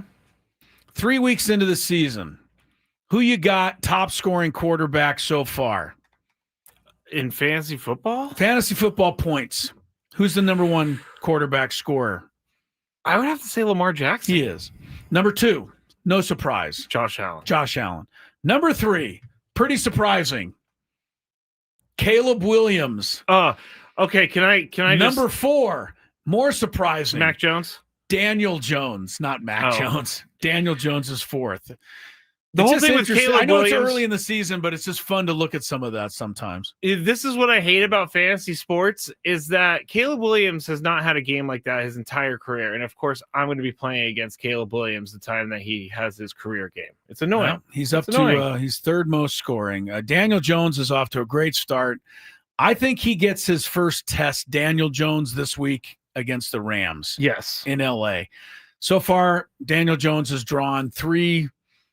Well, Denver's a pretty good team. Yeah. He beat them. So with the help of a penalty. Yeah, but it doesn't change the fact that Daniel Jones, has been playing well. All right, top running back so far. I don't think you get this. Oh, man. I don't think you get this. Number 1 running back so far. Hold on. Surprised me. Is it? He's up there. Is it number 1? Is it David Montgomery? It's Jonathan Taylor. Oh, I did know that. He's number 1. Number 2. I'm not good at the running backs. Not Travis Hunter. No, your guy. Christian McCaffrey? Christian McCaffrey, number 2. And then 2 of my guys, Scrabe. James Cook, Bijan Robinson, 3-4. No wonder I'm off to a good start with those guys. Jahmyr Gibbs is right behind them at 5th. Not really any major shockers there. No. All right, let's go to wide receiver. Who you got on top through 3 weeks? Most points fantasy. Wide receiver. I don't think you get this either. None of my wide receivers. But this guy's already caught 29 passes this year in 3 games. Is it Puka? Yeah. Puka's on pace for 170 receptions. I don't know what the record is, but that would be pretty close. He keeps getting better. I don't understand how he's just no so touchdowns. good. No touchdowns yet. Amon-Ra is 2nd. A guy that we've all been waiting for is 3rd. Roma Dunze. And 4th place, throwing this out there because he's on most waiver wires right now, Trey Tucker of the Raiders. I was going to say, who? Yeah, Trey Tucker's 4th in point scoring fantasy. You know what was crazy? He's got 4 touchdowns. Trey Tucker does already this year. Are you going to go to the tight ends? Sure. We'll go to tight ends. I hadn't gone there, but let's go there. No, because tight ends, like none of the big named guys are at the top. Totally. Jake Ferguson. Yep. Number 1. Jawan Johnson of the Saints, number 2. Hunter Henry of the New England, 3rd. And then Brock Bowers is like 8th. Brock Bowers is off to a slow start. And anyway, it's early. Those all come around, but it's fun to me sometimes to check some of the early trends in the fantasy world. I like that too. I do. All right. I'm 2-1. You're 3-0. Tony's 3-0. Tony's 3-0. Here's the thing: the secret sauce for Tony, and he'll never admit it, but he can't. He has to wear this. The fact of the matter is that when your team plays Tony in fantasy football, nobody ever scores. Yeah. It's uncanny because we all know that as fantasy football, you play no defense. You can't stop the other team. Somehow Tony's able to do it. Tony is year after year, like, it's so crazy. I don't want to say this because then it gets back to him and he's like, you talking trash, Scrape? But he usually ends up bottom half in points scored and bottom half in points against. No, he did bottom half in points scored, number 1 in points against. Which nobody is a scores good thing. anything against him. It's very strange. And then he's doing that again so far this year. All right, I'm kind of stretching because I don't want to open a new topic here with 1 minute left in the show. Can we talk about boxes again? Sure. Let's end with that. If you missed the end of the Big Five, go back and listen, and you can listen to the hoarder over here. I keep my boxes so that when I need to transport my items, I have a box for it. Yeah, I know why you do it. I just don't think you should be doing it. I mean, all hoarders have an excuse for why they keep stuff. It doesn't mean it's right. I'm not disagreeing. All My right. friend texted me and said, okay, so you're going to get rid of those boxes, huh? Time to do it. So no! Time to part with them, Scrape. I will not! Xander's back in the lineup tonight, but Manny and Merrill and Crony and just about everybody else has the night off as the Padres will take on the Brewers. Sam Levitt pregame next. Scraby and I after the game tomorrow. We'll see you then.